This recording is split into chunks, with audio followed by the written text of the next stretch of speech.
Hi everyone, my name is Randy Villegas. I'm your Graduate Student Association President for the 2018-2019 school year, and I'm very happy to welcome all of you to Santa Cruz, some of you to California, some of you guys to the United States for the first time. And I want to congratulate all of you for being admitted in your programs and partaking in this big life step and journey.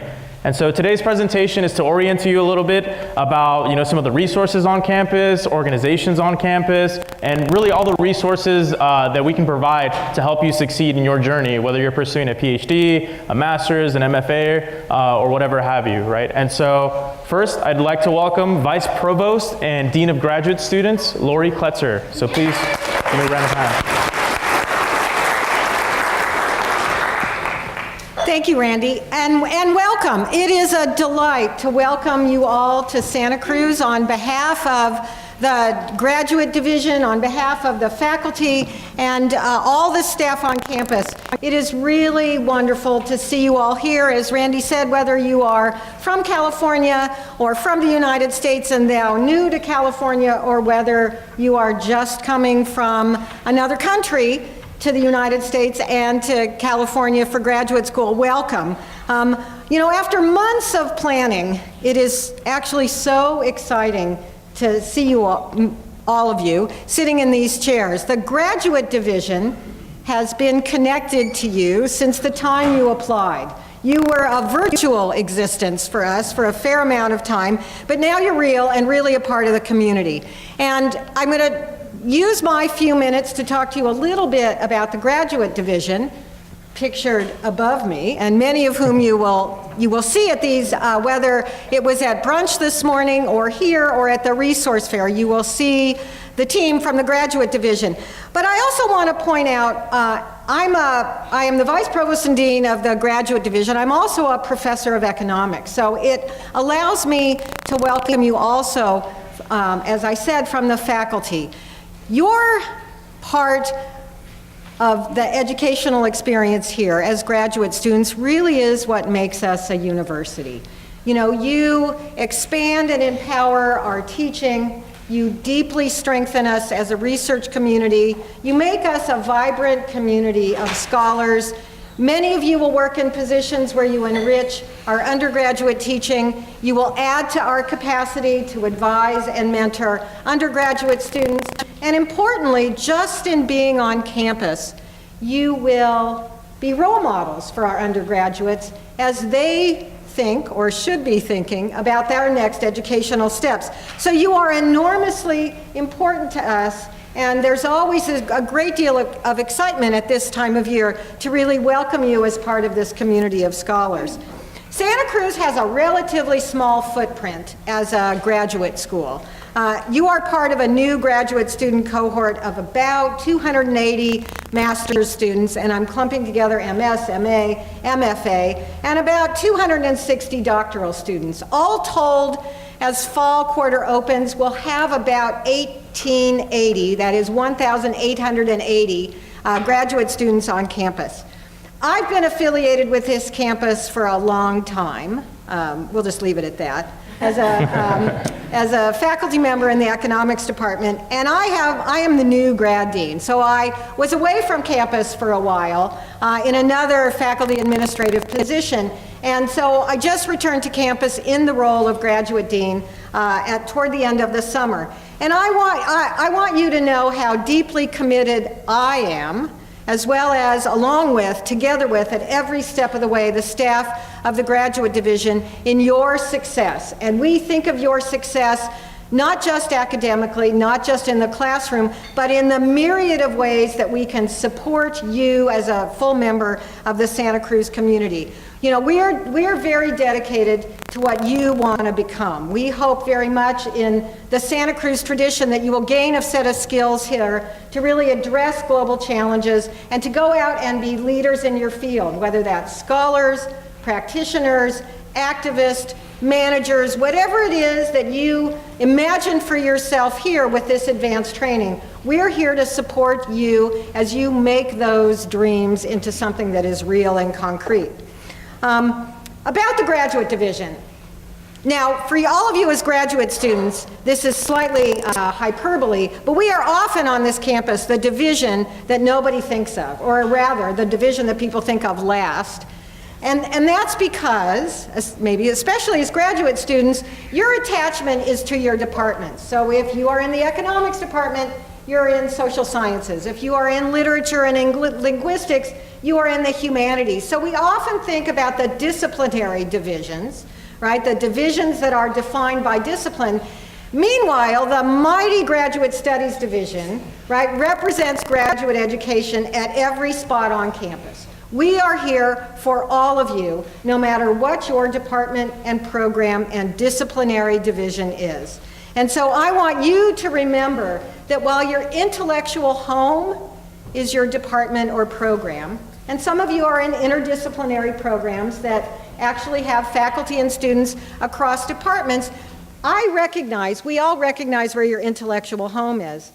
Think of us next, though, because we very much can help you if you don't quite know where to turn. So consult your department faculty advisors and graduate staff advisors, and please also remember the graduate division, because we are really a central service provider for whatever graduate program you're in. And we provide services, as I said, we've engaged with you since you applied, but we will actually be engaged with you all the way to the end where, imagine, I shake your hand and you get a diploma. So we are kind of, let's not call it cradle to grave, but you get my idea. But what kind of services do we provide? This is not an exclusive set, and you're going to hear more about this today. But think about, we administer campus-wide fellowship competitions, dissertation year fellowships. We handle all the paperwork and decisions about grievances and appeals. We handle block funding that goes out to departments. Some of you have received fellowships for this year. The graduate division handles the funding that goes out to departments that departments then can offer you for the first year and the second year, and sometimes in the years that go on. We are very much involved in Grad Slam and the Graduate Student Research Symposium. We are becoming deeply involved in your professional development. You will hear more in just a few minutes about professional development and the ways in which we're involved in that. I do need to advise you of one thing. Yep, there we go. That's the money slide. You heard me say, and I'm not backing away, so I'm not doing this, but you heard me say that we administer what is called, in the business, the block allocation. That is, monies from the central, campus money, through the graduate division goes out to departments, principally at the time of admitting students. And those become the packages that use that money as fellowships. Some departments and programs also have TA-ships and GSRs. So I'm not backing away. We are involved in funding. That said, most of our funding goes out in that holistic manner in some sense, at the start of your careers. That doesn't make it, that means that we're not much of an emergency funding provider. But again, I'm not backing away from that. When things arise, you should consult your departments and consult us, because we will help you navigate, and you'll learn more about this later this morning. We can help you navigate the bureaucracy about that, but please don't expect to kind of walk in our doors and we're going to hand you some money. What we'll do, though, is work with you to make things work out, okay? That's really the promise. So here's what I want. We're going to give you the grand tour as graduate students of all the services and support services and opportunities on campus. And if your head is not spinning 2 hours from now, then you have a greater attention span perhaps than I do. But my advice this morning is to pay attention to each person who's up here and remember our website. So what I want you to do for the graduate division, if you would, is visit our website and begin to figure out how it is we can support you. Okay? That is my promise to you all, is that we will support you in order for you to realize those dreams and to realize your successes. So welcome to Santa Cruz. Your experiences, your perspectives, the places you've come from, your abilities and your dreams really make this a vibrant community of scholars. And I look forward to meeting many of you individually. And whether you're here for a year or 5 or 6 or 7, we'll cap it right there. I look forward to getting to know you and getting to know your work. And welcome to Santa Cruz.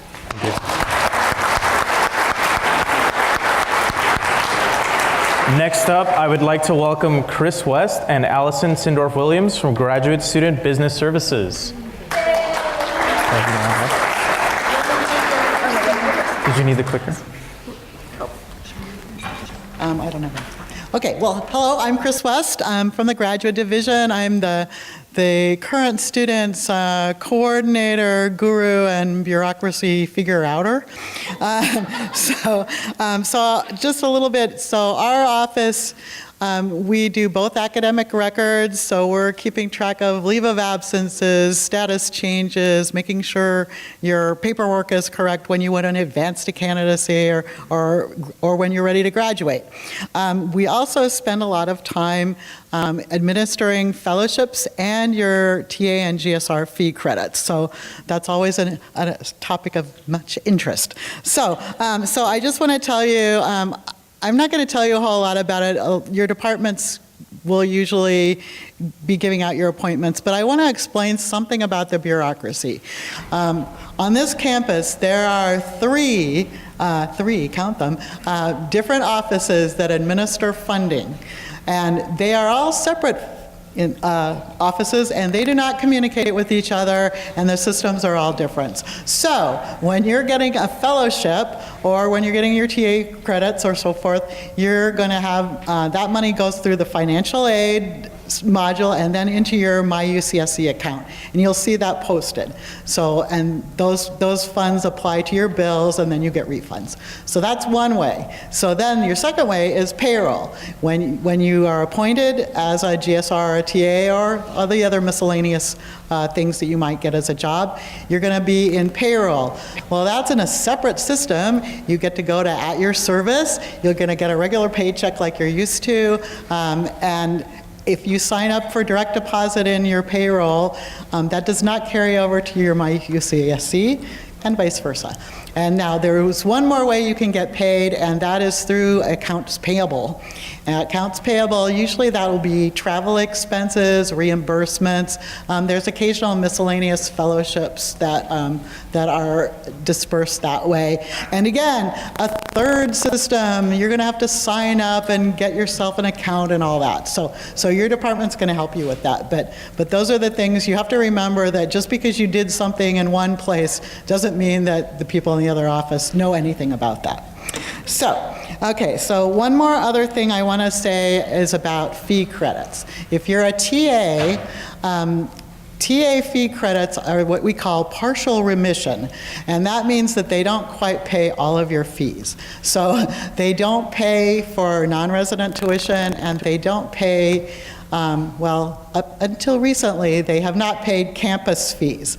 Campus fees on our campus are about $402.36. So now that you have a new contract, and in the new contract, starting in winter, they're going to kick in an extra $100 a quarter. So you'll be paying $303.36. So now, if you sometimes your department will pay those fees for you. If not, you're responsible for paying out of pocket, but you can have those charges withheld from your paycheck, so you don't have to pay out of pocket. So if you're interested in doing that, your department staff should have paperwork for that, or you can always email the grad division and we'll get you set up with those. Those forms go to our office, and we clear them with the payroll system. So I think that's about it. I beg you to look at your account and on MyUCSC often, make sure your bills are paid, make sure you're enrolled, and life will be happy for you. All right. That one? Okay. And my name is Allison Sindorf. I work in the Student Business Services, which encompasses kind of how to look at your account, and also we handle the cashier's office, so we take the payments in and we post them, but we also deal with things like helping you get your refund checks once you get your money from everywhere. Like if it gets lost, we can help reissue it, but not if it's from certain departments. But you can contact us. We'll help you figure out which thing you need to do.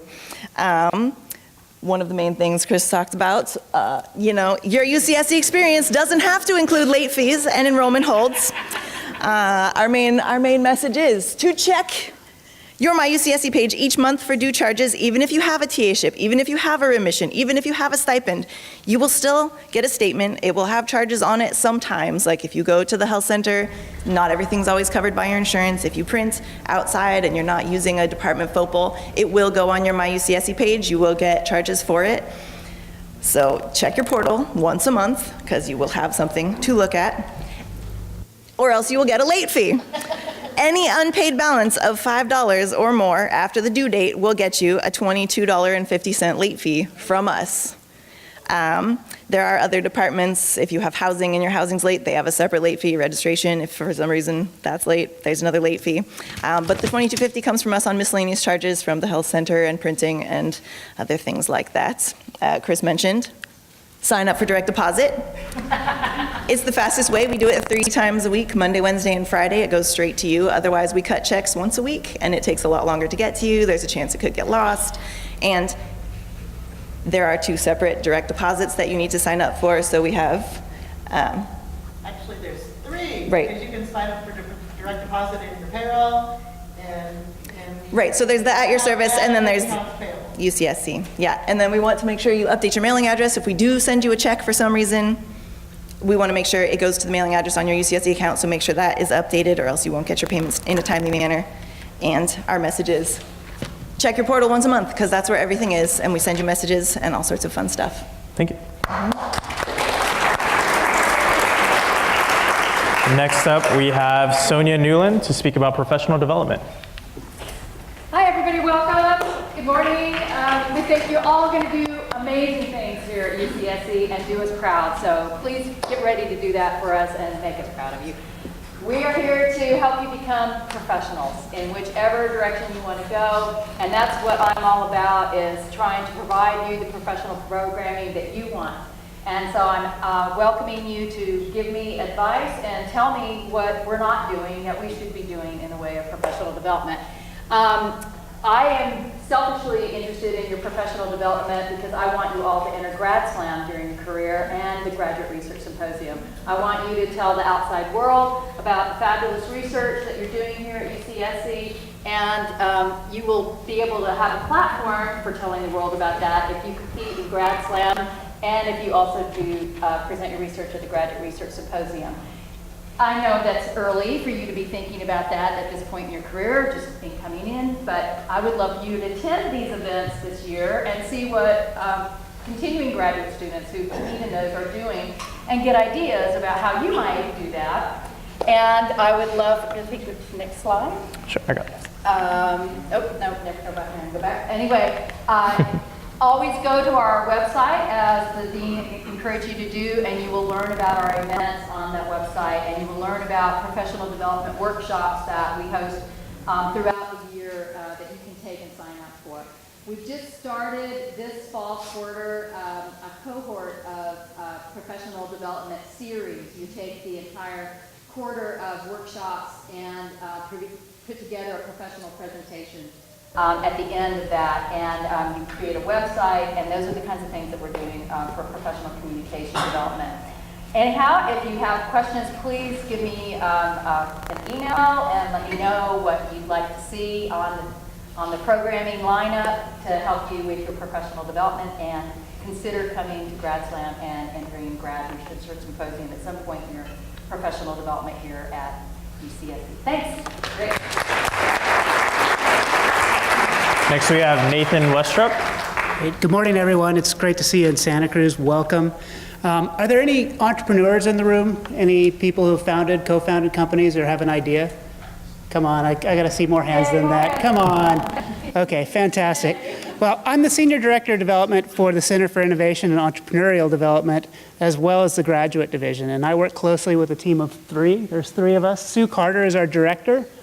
She was unable to be here today, but she's an entrepreneur herself. She's a faculty member. She started many companies. Sonia Newland is over there. You just heard from Sonia. She's our program assistant and operations coordinator.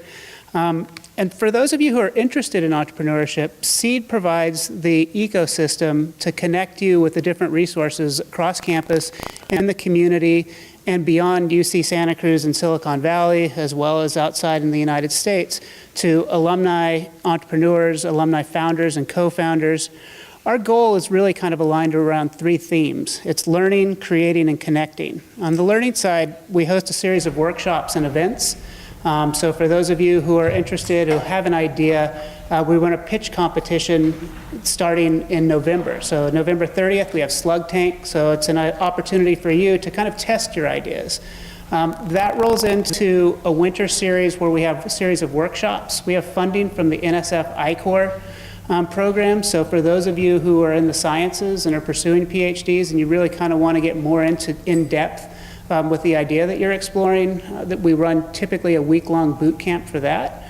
For those of you that don't have time, we run a Summer Entrepreneurship Academy, so this would be in the following summer.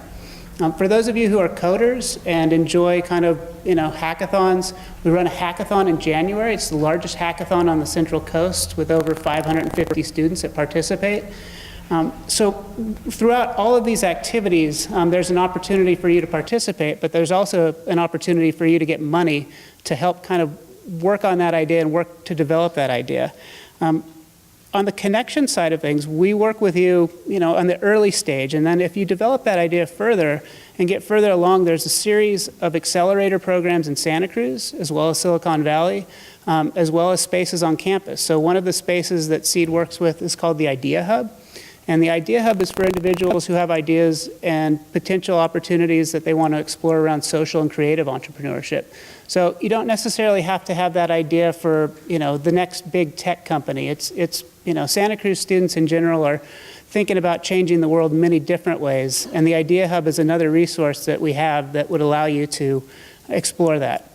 Now, if you want to learn more, go to the SEED website and sign up. We have a newsletter.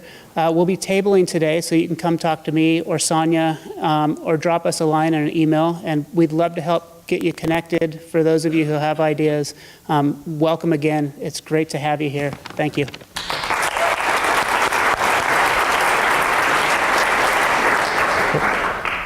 And next up, we have Dr. Teresa Maria Linda Scholes, who likes to go by Linda, to talk about campus diversity and inclusion. Good morning, buenos días, ¿cómo están? How are you? It is really good to see all of you here. Are you happy to be here at UC Santa Cruz? Are you happy to be here at UC Santa Cruz? Okay, wait, are you happy to be here at UC Santa Cruz? That's what I thought. So I am with the Office for Diversity, Equity, and Inclusion. There are a couple of aspects to our office that I just want to let you know. There's the diversity and inclusion component of our office, which is me. My purview is campus climate for staff and for students. Then there's also equal employment opportunity and affirmative action. Most of you as graduate students are also considered graduate student staff here on campus.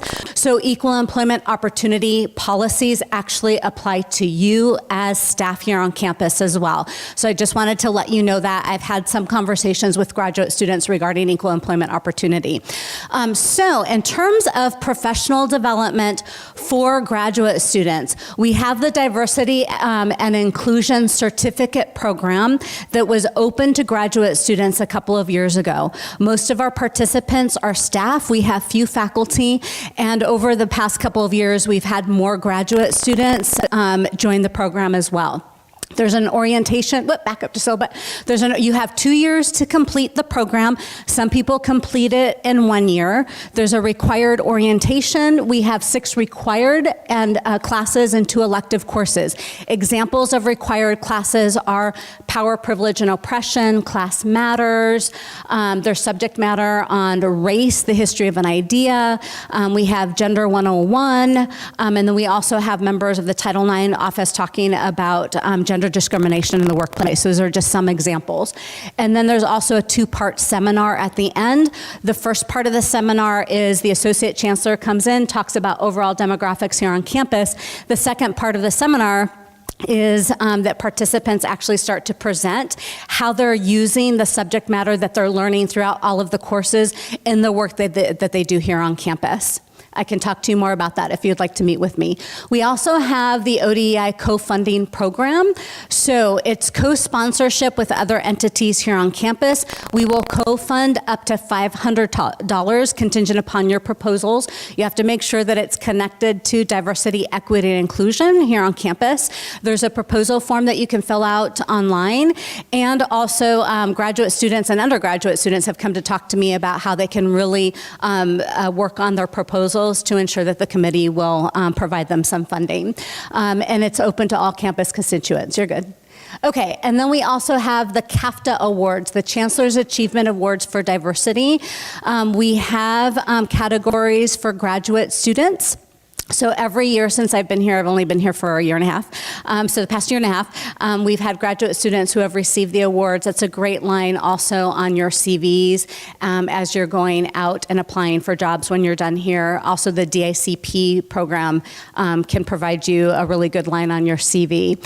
We also have the dialogue series. So I've already been in conversation with some of the graduate students to facilitate a conversation about some of the interests that graduate students have on topics related to equity and inclusion. That also includes addressing things like microaggressions in the classroom, okay? So look for that. We'll announce when those roundtables will be. And then lastly, this is where I feel like I'm giving a sales pitch. I do a lot of workshops on campus, a lot of educational workshops. Last year alone, I led about 30 workshops on campus during the academic year. This past summer, I think I led about 10.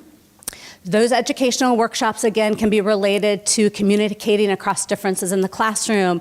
They can be related to microaggressions in workplace spaces and also in the classroom.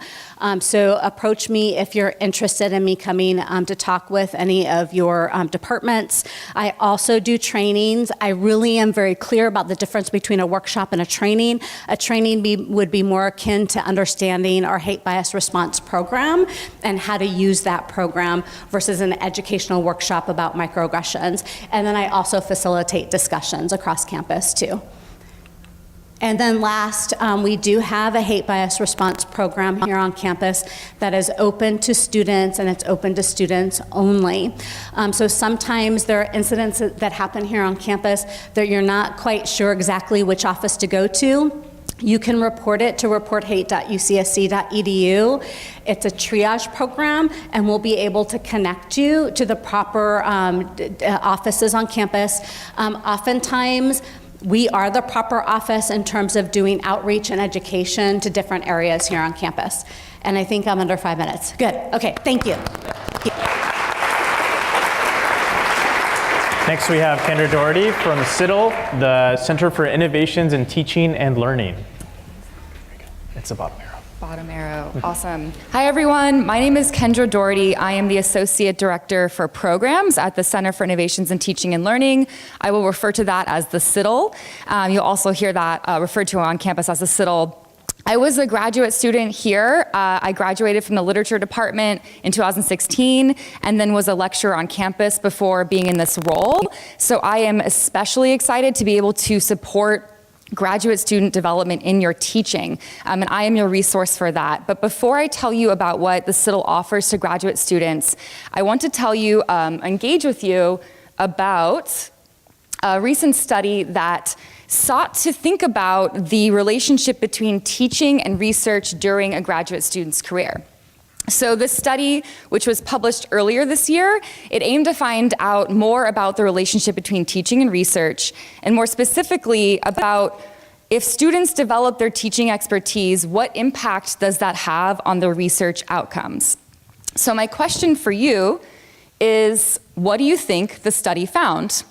So turn to someone next to you, someone you haven't met yet would be preferable, and talk to them about what you think the study found. You have 30 seconds.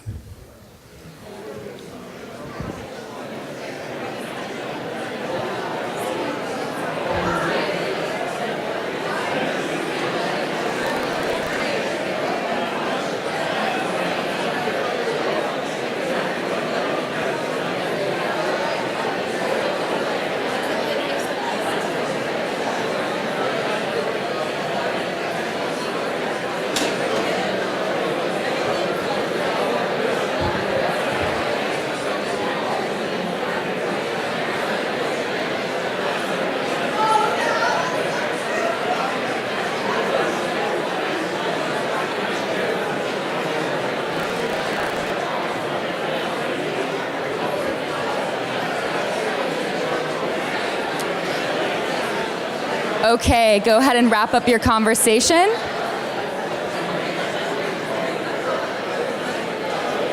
Go ahead and wrap up your conversation, please.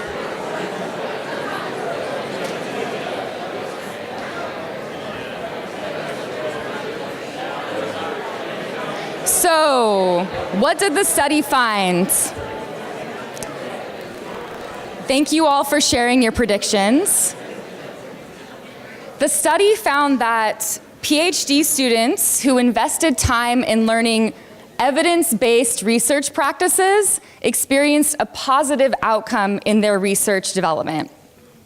And by evidence-based teaching, we mean teaching practices that are shown to improve student retention and persistence. So there's a lot of awesome research out there on how to be effective teachers and support our students.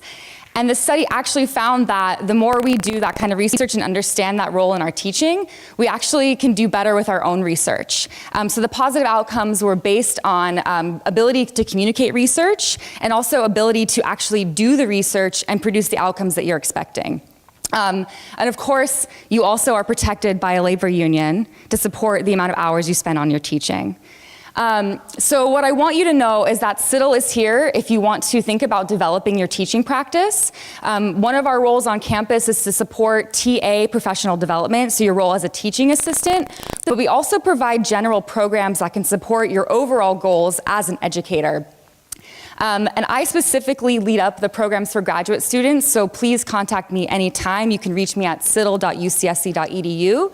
I want you to know about graduate certificate programs that are coming up this year. In winter 2019, there's a Teaching with Technology certificate. In spring 2019, there is an Inclusive Teaching certificate. Both of these certificates, they ask you to commit to 5 workshops that are 2 hours each, and you actually do hands-on work to refine your materials, your perspectives on teaching, and you design assignments that you can use in your courses, whether you're a TA or an instructor of record. For advanced graduate students who have already TA'd on campus, we have a program called Graduate Pedagogy Fellows. And folks who participate in this do a 10-week course on pedagogy and then get to develop the TA preparation program within their own departments. So this is also a way to support your own peers in developing their teaching and developing their time management as well in their roles as teaching assistants. The last thing to know is that we have a workshop menu on our website that's being, it will be actually updated as of next week to have more offerings. The thing you should know is we have 90-minute workshops for any instructional group that asks us to go and meet with them. They're always hands-on, they rely on your expertise and experience. And finally, we'll have a new website up next week that has online teaching resources to support your teaching. Thank you.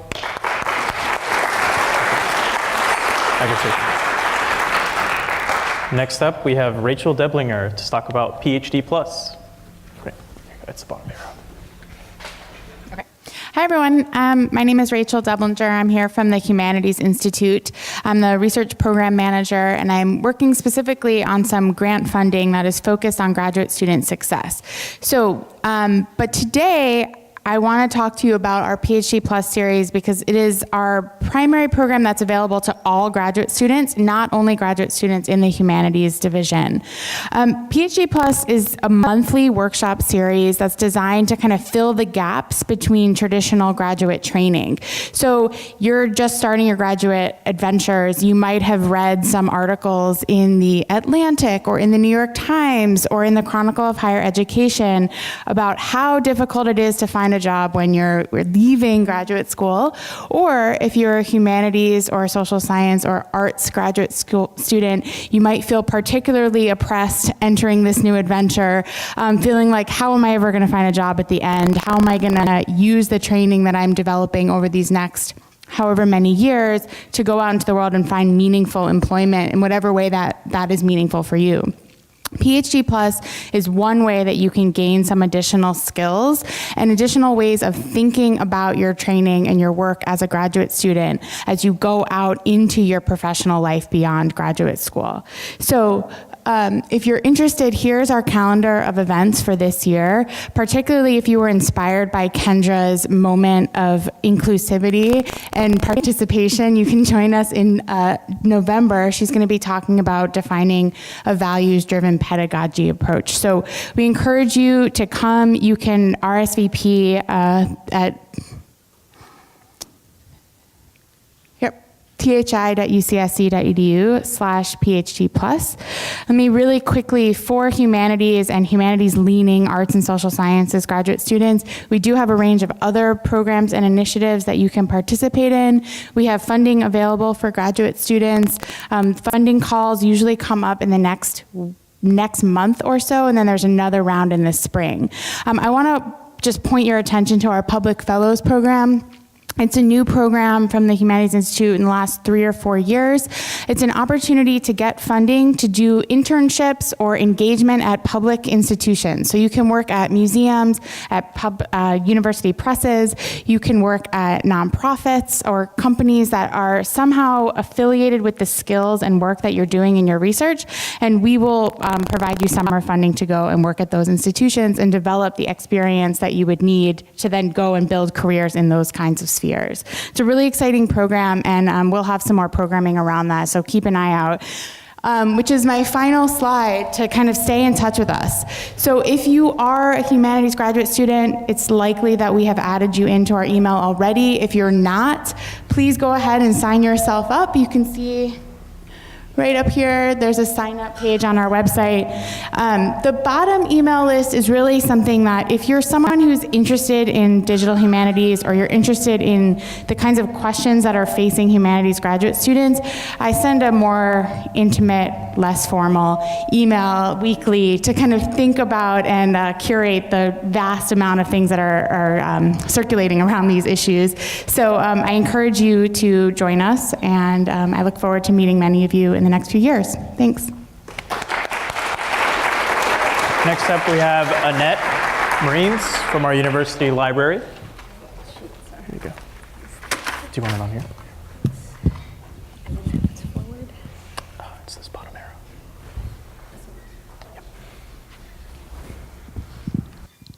Wow, such exciting talks from Kendra and Rachel. And then it's the library.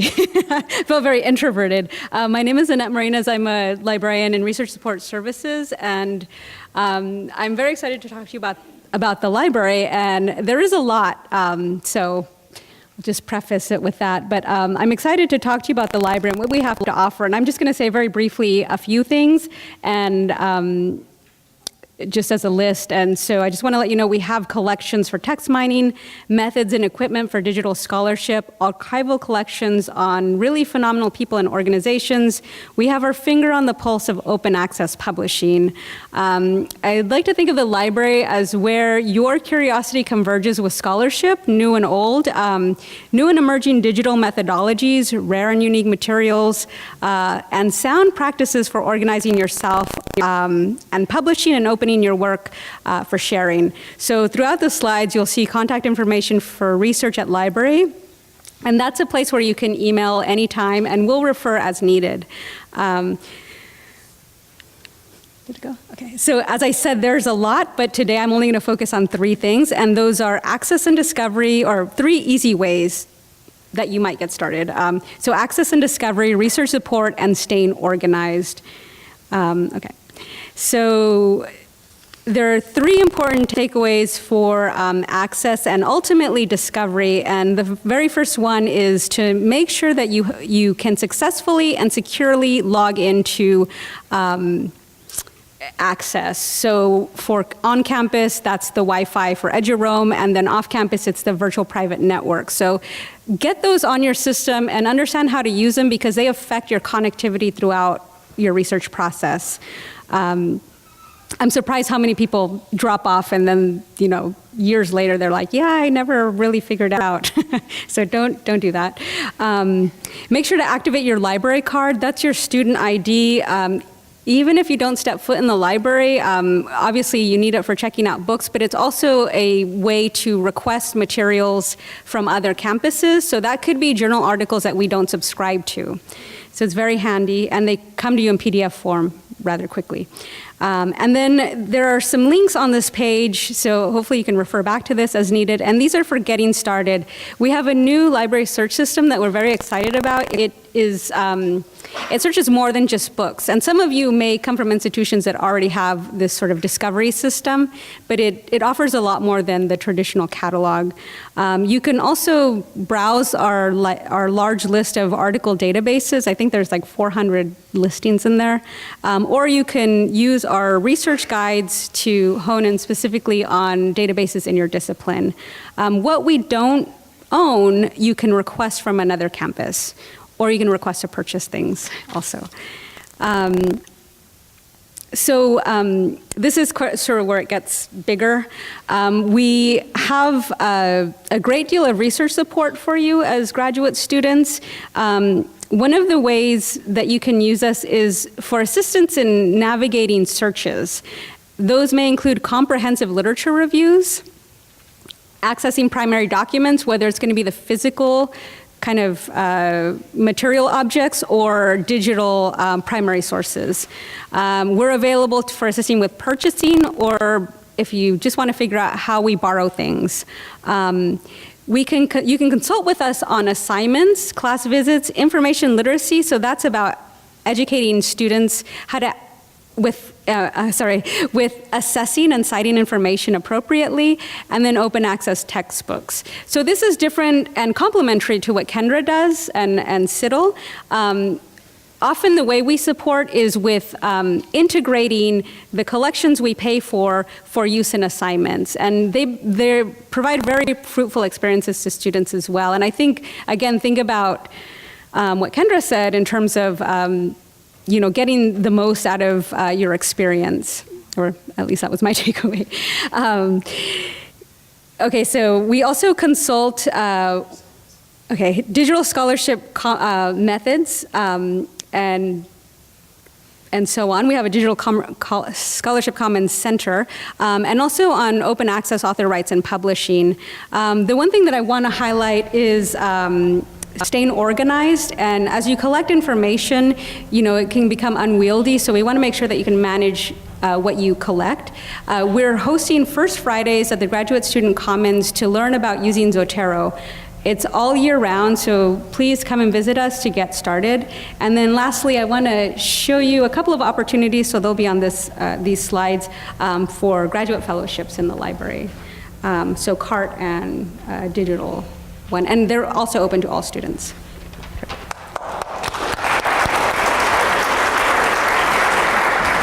I will plug Zotero, changed my life. So if you're not familiar with it, definitely look it up. It's very, very helpful. Next up, we have Jay Paget from Student Success Division.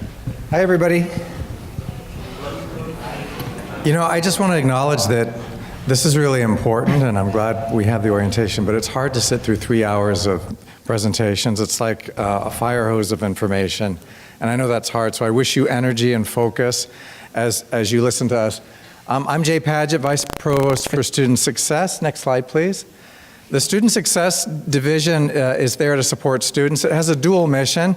On the one hand, it's an organization that includes a lot of student life, student support units that are there for you. Its mission includes both graduate and undergraduate students, and it's really important for me to highlight that. I'll talk more about that in a minute. And we also, partnering with the grad division, the undergraduate division, many people on campus, we work to foster academic student success as well, including the student success of graduate students. We're interested in your outcomes as well as undergraduate outcomes. The division's pretty big. Some things are there mainly for undergraduate students, but a lot of the stuff you see up there is there for everybody, including for you. And before I kind of briefly you're going to hear about all of them, or many of them, in the next 45 minutes or so. But before we go there, I thought, if you wouldn't mind, I'd ask all of my colleagues in Student Success who are here to stand for just a minute. Take a look around. That's them.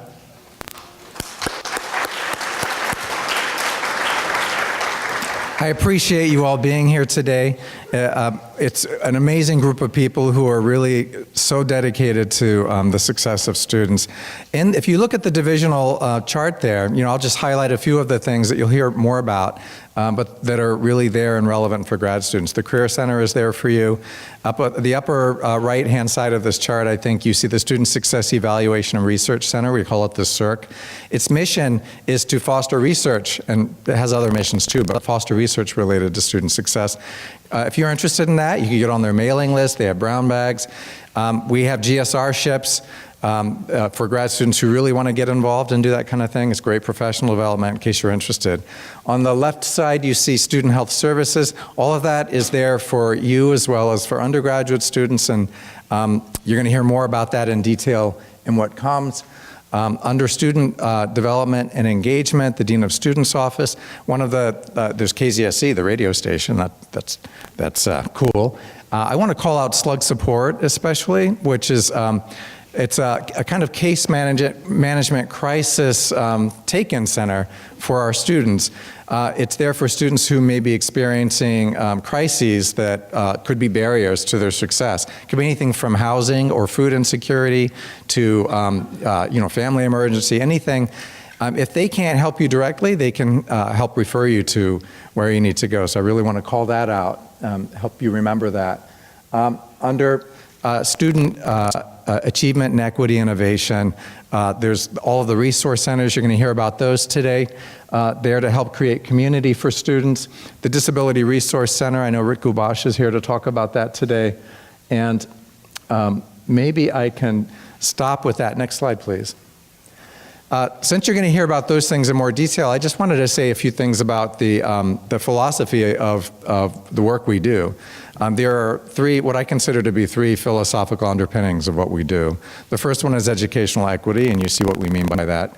The second is institutional responsibility, so acknowledging that there's much that we, staff, faculty, and grad students, because as you listen to this, I'd like you to think of yourselves both as students about whom this is intended to be talking, and also many of you are going to be TAs or even full-on graduate student instructors with full responsibility for a course at some time in your career.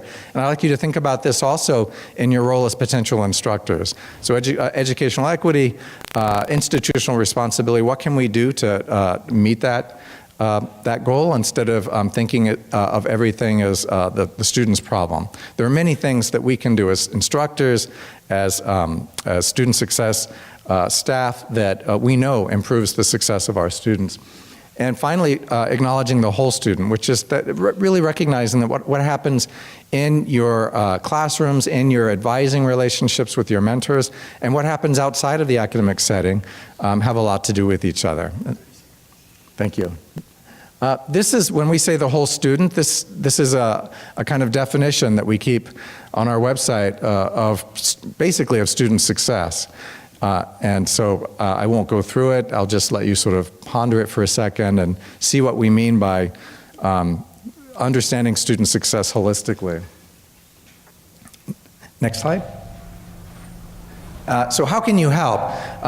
When I ask that question, I'm thinking of you now as potential instructors. I don't have the slides in front of me, so I have to look up there and stare at it. See these goals as your goals, if you're willing. And there are concrete things you can do. You've heard about the CITL already. They have amazing inclusive pedagogy workshops, other kinds of workshops, and universal design for students with disabilities. It's amazing stuff. Please take advantage of it. Get interested in the CERC if you want. Reach out to any of us in the division. We're easy to find. We have a student success website, studentsuccess.ucsc.edu. Yeah, combine high standards with compassion if you can. Oh, thanks, Rick. It's about time. And I know I'm done. And just know that when if students aren't doing as well as they might do, it's not always about their academic preparedness or how hard they're working. There are many things that are going on with our students, including with you. Students have family crises, they're struggling with disabilities, they may be having mental health issues, all kinds of stuff. So sort of keep that in mind when you are in your role as instructors, and we try to keep that in mind when we think of you as students. Thanks very much. Thank you, Jay. Next up, we have Gary Dunn to talk about CAPS. Hey, thank you very much. So yeah, I'm Gary Dunn. I'm the director of CAPS at Student Health Services, and just wanted to take a few minutes to make you aware of who we are and what we do, and also commend you to our website, which really goes into all this in a lot more detail. But just to make that general awareness and introduction, there's a great opportunity, and I'm so happy to have it. All right, we can keep going. All right, so we do a lot of different things at CAPS. We offer brief therapy. We offer psychiatric services that can be ongoing. We have a lot of different groups, workshops, et cetera, case management services. And importantly, especially for graduate students, and many of you are going to be here for quite some time, we can really help you connect to off-campus providers if what you need falls outside of the parameters of what we typically do. So it's a good idea, if you're interested in that, to give us a call, talk to us. We'll meet with you. We'll go over what you need. We'll get any referrals in place that are needed, and we'll help you connect to the proper service. Our primary point of entry is through an initial assessment, which is an in-person, typically about 40-minute meeting where we'll just get a general gist of what somebody's issues are and then make a disposition decision whether or not it seems like it's amenable to our brief therapy model or some other intervention seems more indicated. All right. Yeah, this is a terrific program. We had the opportunity recently to meet with some of you from our Silicon Valley campus. How many of you are out here today from that program? Oh, great. Nice to see you all again.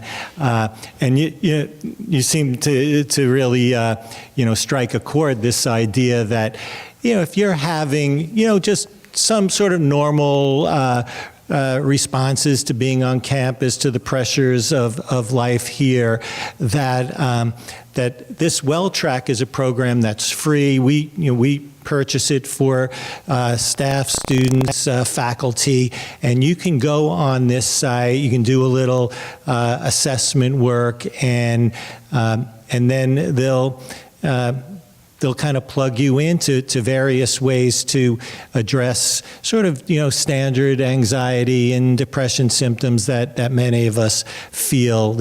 You don't need to work through us to do this. This is just open access and a real good opportunity. So I encourage you to take a look at that as a first step, something that we offer.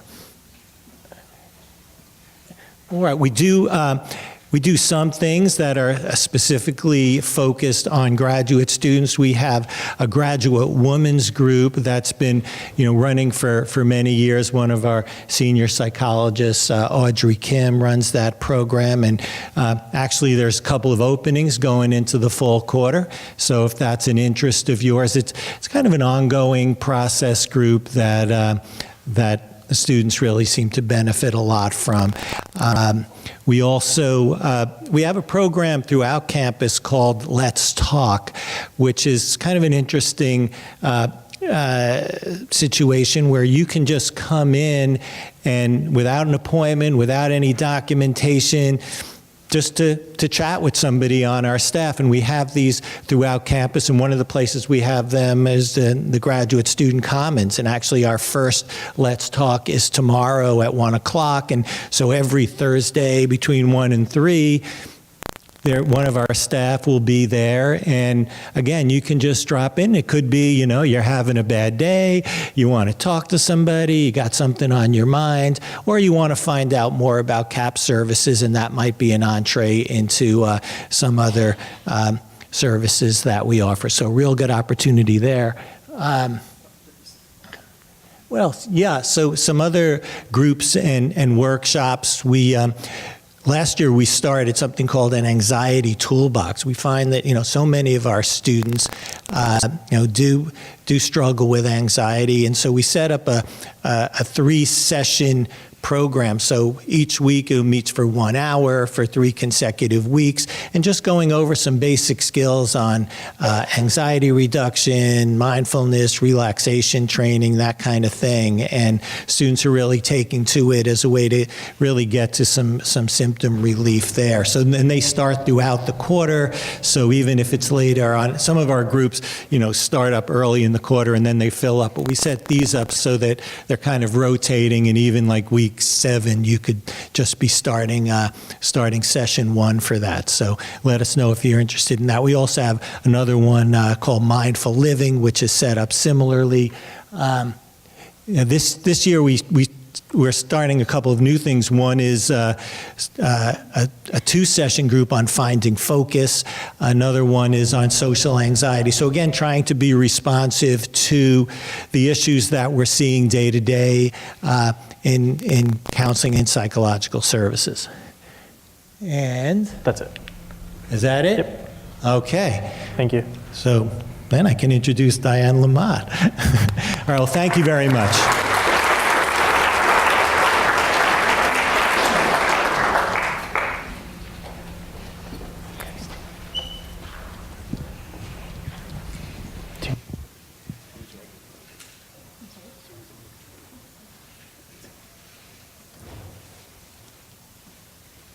Welcome to Santa Cruz, everyone.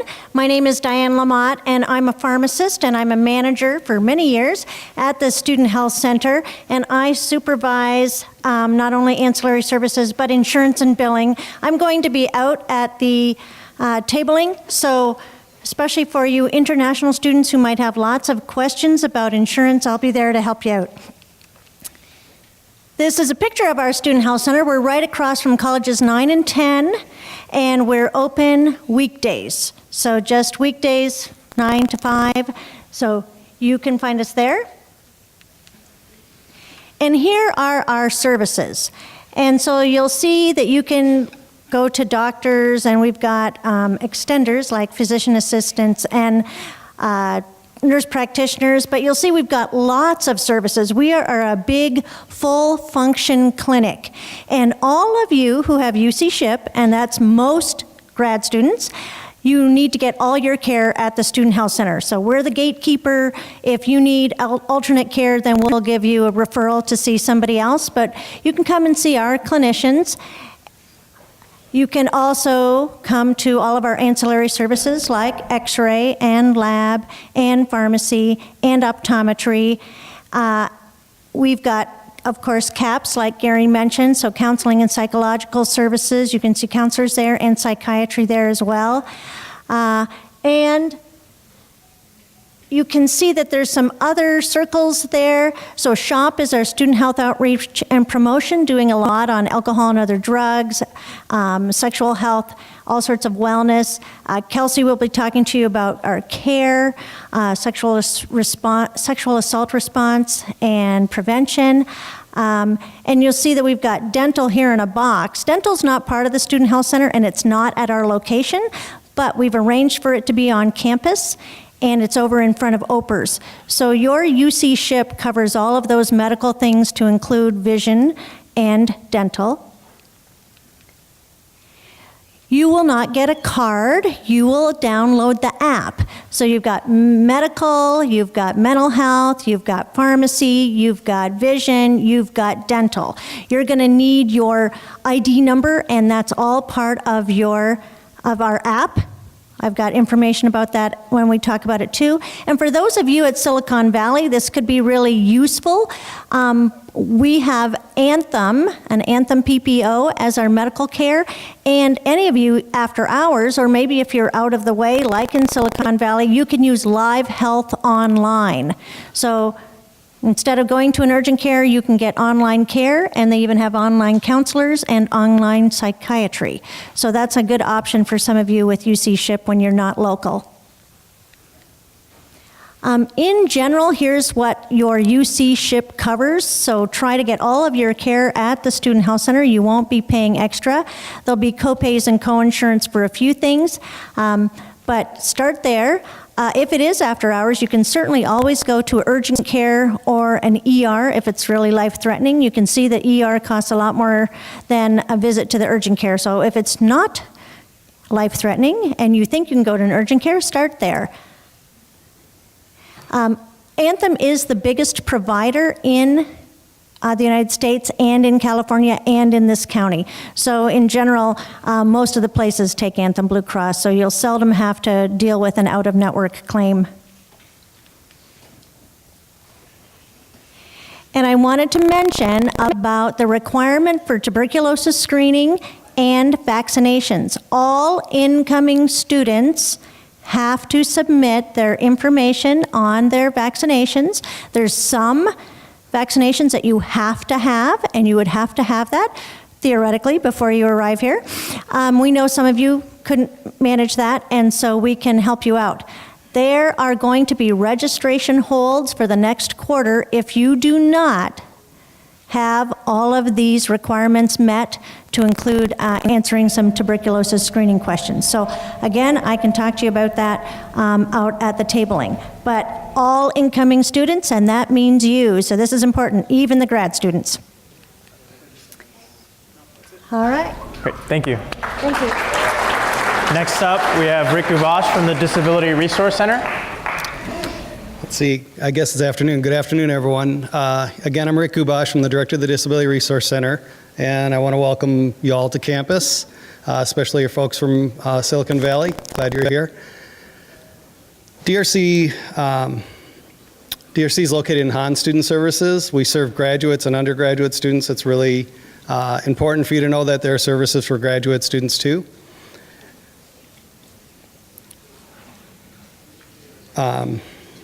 So we also, oh yeah, you're clicking for me? Thank you. We also encourage you to think about universal design as you're designing for your courses. It's a big topic. If you have questions about how to design more inclusively, taking into consideration the technology that folks use, taking into consideration, you know, how different folks access information, contact our office. We're happy to help out with that. So again, we're at Hahn. There's an image of Hahn. Is that what's up there? Thank you. And then just to give you a sense of students, how many students we serve at the DRC, 2,388 students was who we served at the end of the last spring quarter. So that's a lot of students. We have a higher percentage than any of the other UCs. We're right about the national average for students who are in higher education. That number includes both grads and undergraduate students. So you'll be probably involved somehow with accommodations. Just want you to know what the process is. Yep, thanks. Actually, one more, thanks.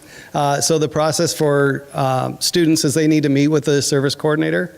We get them set up with their accommodations. There's some communication that happens with the instructor of record. So if you are the instructor of record as a TA, you have some responsibilities. If you're TAing for another instructor, you have some responsibilities, but the primary responsibility will be for the instructor of record. So the process is the student connects with us, gets their letters of accommodation based on a portal request. It's something they do through their student portal independently of the DRC.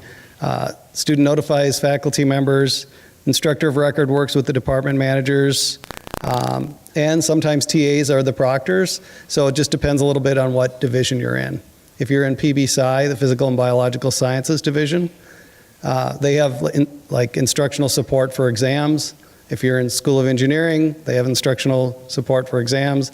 If you're not in those areas, talk to your department managers, your chairs to find out how you support accommodated exams in your area. So next slide. Yeah, so again, I said we're at about 11% of our student population here, and it reflects pretty closely to where the national average is. You might have some service animals. You'll see lots of animals on this campus. Some of them are in housing. Some of them are in employment settings. Those are, if they're only in housing and in employment, they're emotional support animals. But if they're out on campus, most likely that's a service animal. And so just don't be surprised if you see some animals. It's probably best not to ask about the animal because you could be the 5th or 6th person that day that's asked the student about, do you have that, is that a service animal? So it becomes sort of an inappropriate question after they hear it the first time in one day. Just a way to be thoughtful about that. The last slide I have is actually related to grad students.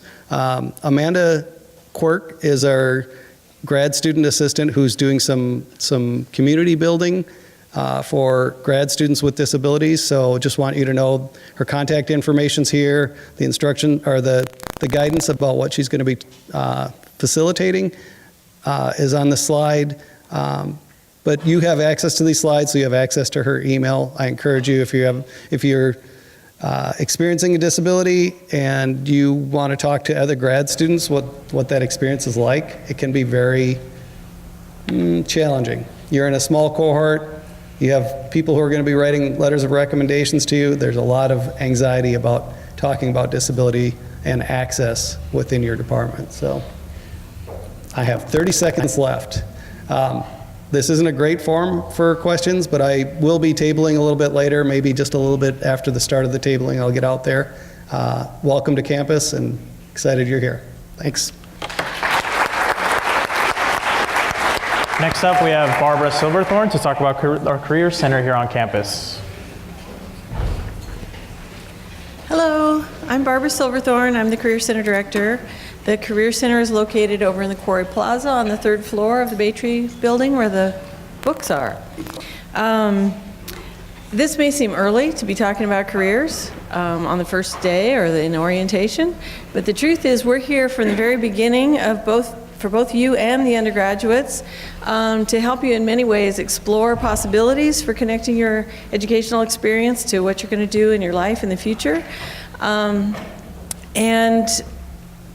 So exploring and also getting experiences, identifying experiences that might not be in the classroom that might help make that connection, and helping you and your undergraduates to articulate your transferable skills. And this is, of course, we're available to help you with your non-academic pursuits. Many graduate students are these days at least having a plan B in case the academic career is not for you. Let's see, what else? Next slide to talk about yeah, you got it. For those of you who are in Silicon Valley, we're also available remotely. You can call and get a phone appointment with people, and we have a lot of resources on our website. The most used services that graduate students use are our career fairs and our workshops, which we coordinate with Sonia. I don't see her here anymore, but she sends out a newsletter. Our specific workshops that are designed specifically for graduate students are put out in that newsletter, but you're welcome to come to any of our other workshops if they seem like they might be helpful to you. Our career fairs that I want to specifically mention are Meet the Firms for those of you who might be interested in finance or any related accounting fields. October 3rd, it comes up right away. Accounting firms tend to hire early in the year for both internships and positions. So October 3rd, we're having our Meet the Firms. And then others that are particularly of interest to graduate students would be our CC Fair. It's Computer Engineering and Career and Internship Fair. And we have one of those in the fall and one in the winter. And then we have a Meet the Districts or an educational fair specifically for our graduate students in education. And that one tends to happen in March. All of the fairs should be on our website and our calendar, so feel free to look through those and see what there might be for you. We have a brand new platform called Handshake, which is a job database, and it has things also for graduate students. In fact, many of the things we offer you have a huge advantage because of your additional education. Also, for those who might be interested in international opportunities or H-1B visa opportunities here in the U.S. We have a platform called Going Global that has every kind of job in it, and also some information about how to, what might be different about other countries that you might need to know in that job search. Our resources on the web were actually designed by a graduate student who did focus groups. So we really have a section of our website that is specifically focused towards you. And then the last thing I wanted to mention is on the next slide, we have a career advice network, which helps you to connect with alumni who have been in your field and check in with them. 70 to 80% of jobs are secured through networking. So starting that networking now is a really good idea. They can help you with exploration, as well as resume critiques and interview, mock interviews. So there's lots of opportunities to do that. Our career coaches are available for both undergraduate and graduate students. They have master's degrees in career counseling or something related, and one of them is going to be available at the fair this afternoon at the table. So please go and introduce yourself to Christina Hall. She's the one who will be there, and if you have further questions, she can help you out. Thank you. Thank you. Next, we have our new Dean of Students, and that is Garrett Naiman. So please welcome Garrett Naiman.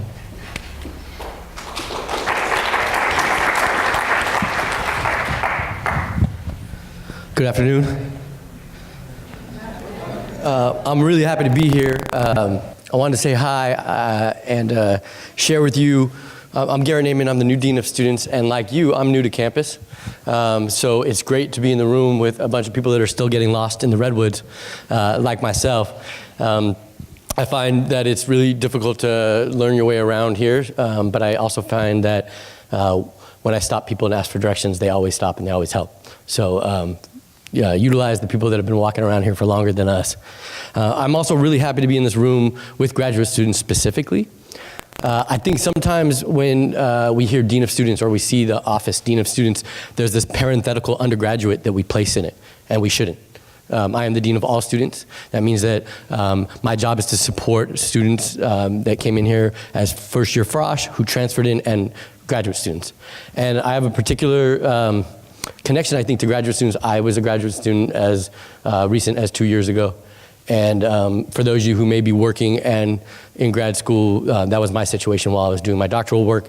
And I've been a graduate student twice. I also got my master's degree. So I can relate. I know what it's like to go through. I know what it's like to be balancing doing your grad work with a family or a partner, trying to explain what you do to them that they don't totally understand, but they still love you.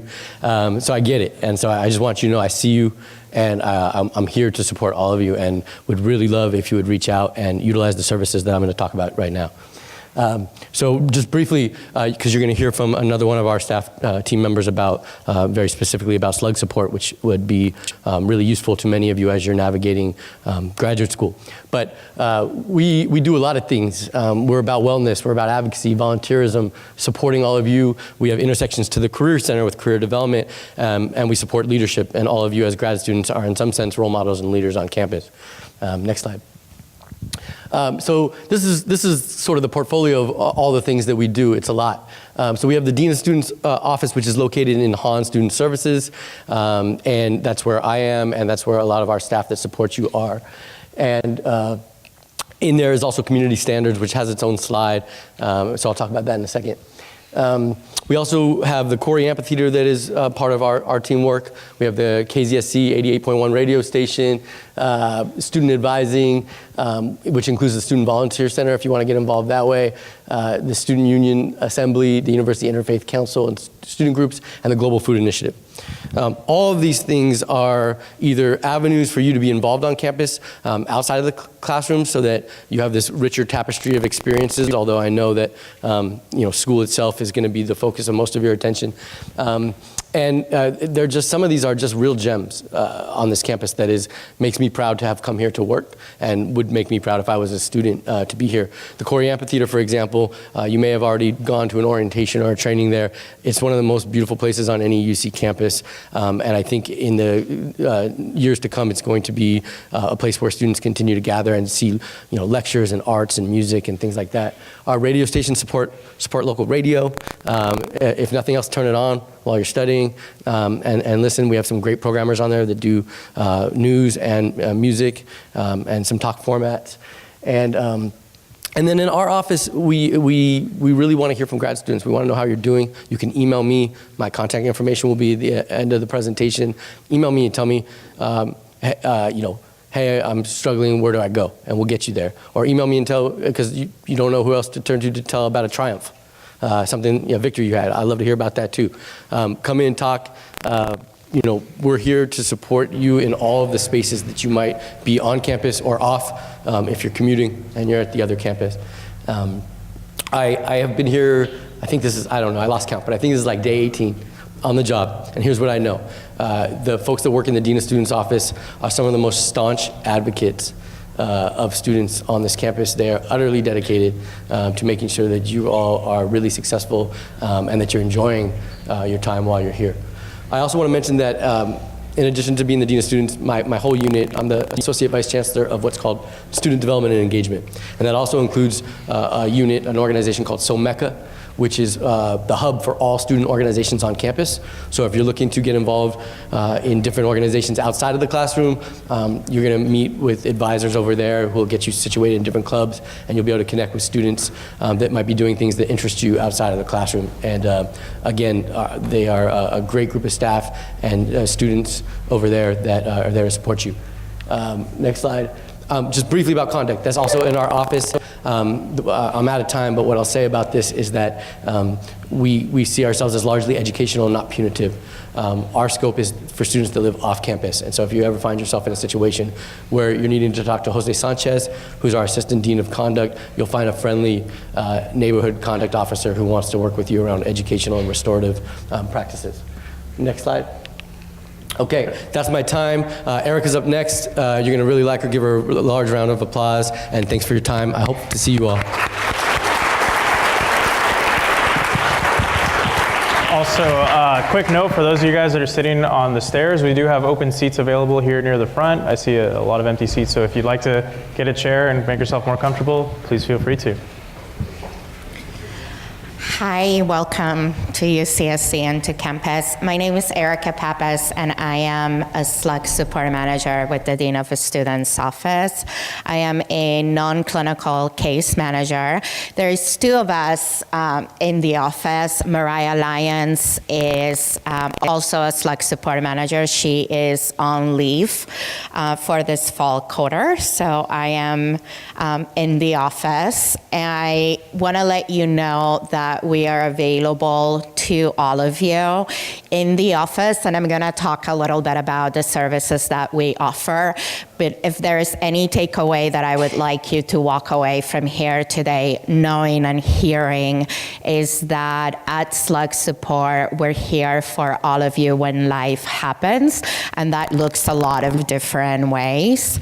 And also, there is no wrong door in our office. So if you don't know where to go, you can always reach out to us, and we're going to be able to make sure that we connect you to where you need to be. Next slide. So what do we offer? We are a program that's designed to have a short-term model. So our goal is to address the immediate needs that you may be having as a graduate student, and to then develop a long-term plan for you to support you in all areas of your life.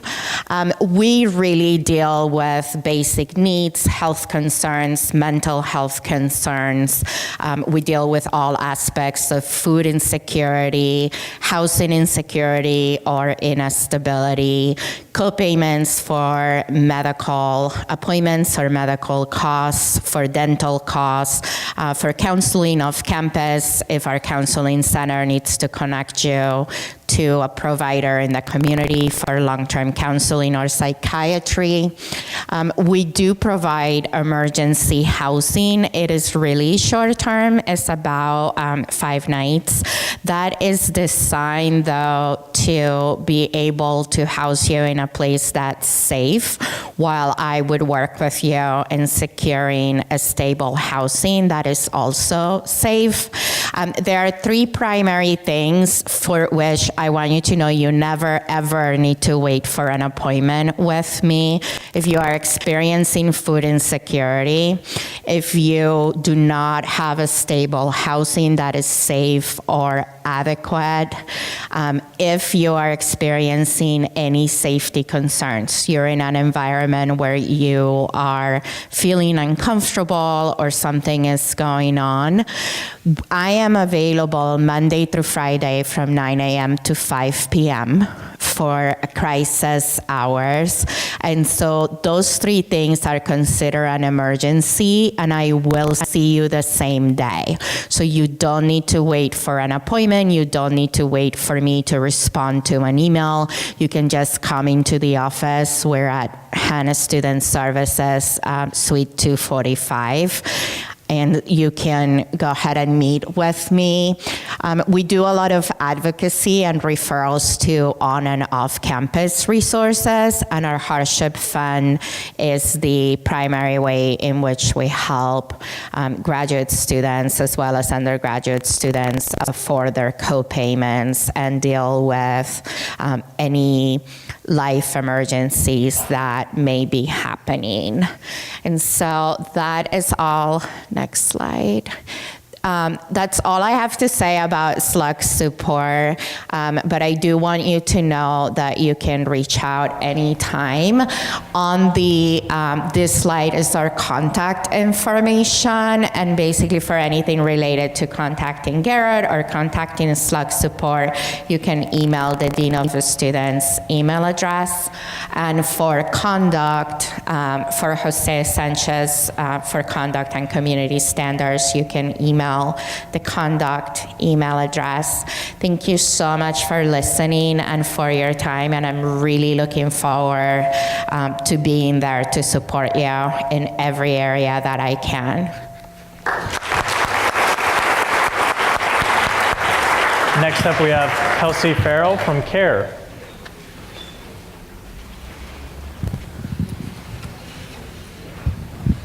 Hello, welcome. My name is Kelsey. You can go to the next slide. I am the director of CARE, that's Campus Advocacy, Resources, and Education. That's a really not descriptive at all acronym. So what we do, I consider that we have 2 sides of the house. So we support folks who have experienced sexual violence, relationship violence, like domestic violence or dating violence, stalking, and sexual harassment. So 2 sides of the house. We do prevention education work. That includes me coming to talk to you all today. We do lots of workshops, collaborations. We come and talk to classes. We host events to talk about sexual and domestic violence in our community. And then we also have advocacy services. You can go to the next slide. So we do intervention work with anyone who's experienced or been impacted by these issues. So that's not only being directly impacted and experienced these forms of violence, but also for support persons, for people who receive disclosures, for family and friends, for concerned community members. Anyone who wants to talk about sexual and domestic violence, I'm your girl. We do offer support for graduate students, and we are aware of the different unique roles that graduate students play on campus. So we actually just this week created a service sheet that explains some of the things that we can specifically work with you on, and that's whether you've experienced something here while you're on campus or in the past. So maybe it's some past trauma that may impact your ability to be successful on campus, so we can help with that. So stop by tabling if you want to hear more about what we do. And then I want to call well, I guess one more thing about our services.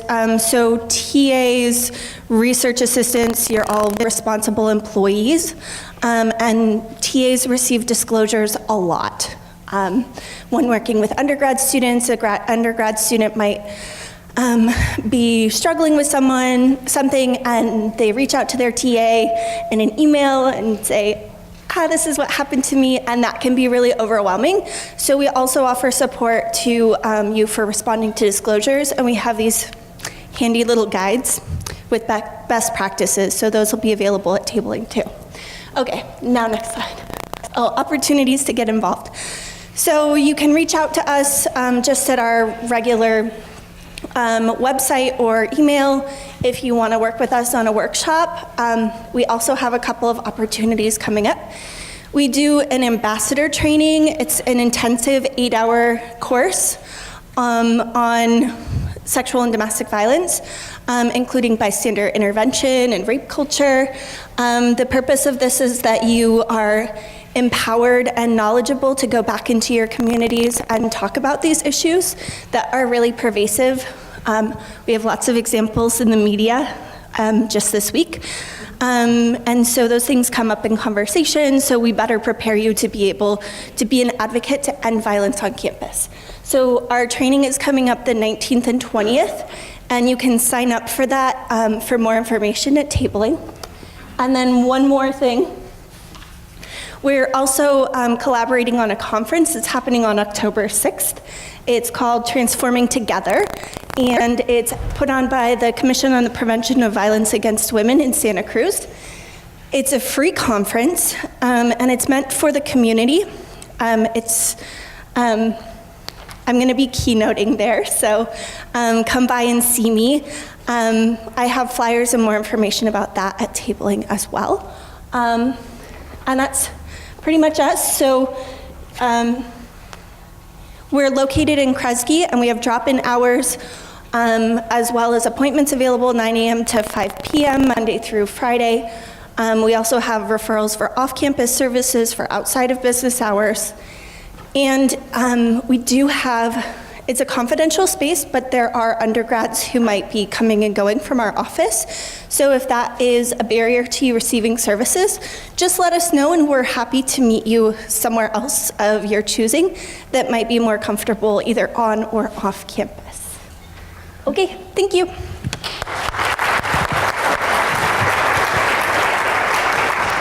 So next I want to introduce our resource centers and the heads of our resource centers here, right? And they'll all be speaking briefly about their own. We have the African American Resource Center, the Asian American Pacific Islander Resource Center, our Latinx El Centro Resource Center, the Cantu Queer Center, the UCSC Women's Center, and the American Indian Resource Center. And first off, we have Nancy Kim.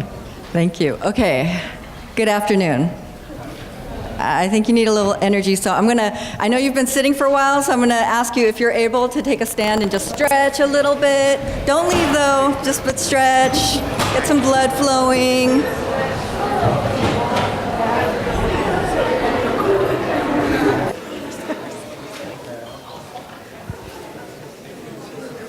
All right, you good? So let's try this again. Good afternoon. Oh, so much better, so much better. Okay, so my name is Nancy Kim. I use pronouns she, her, hers, and they is also fine.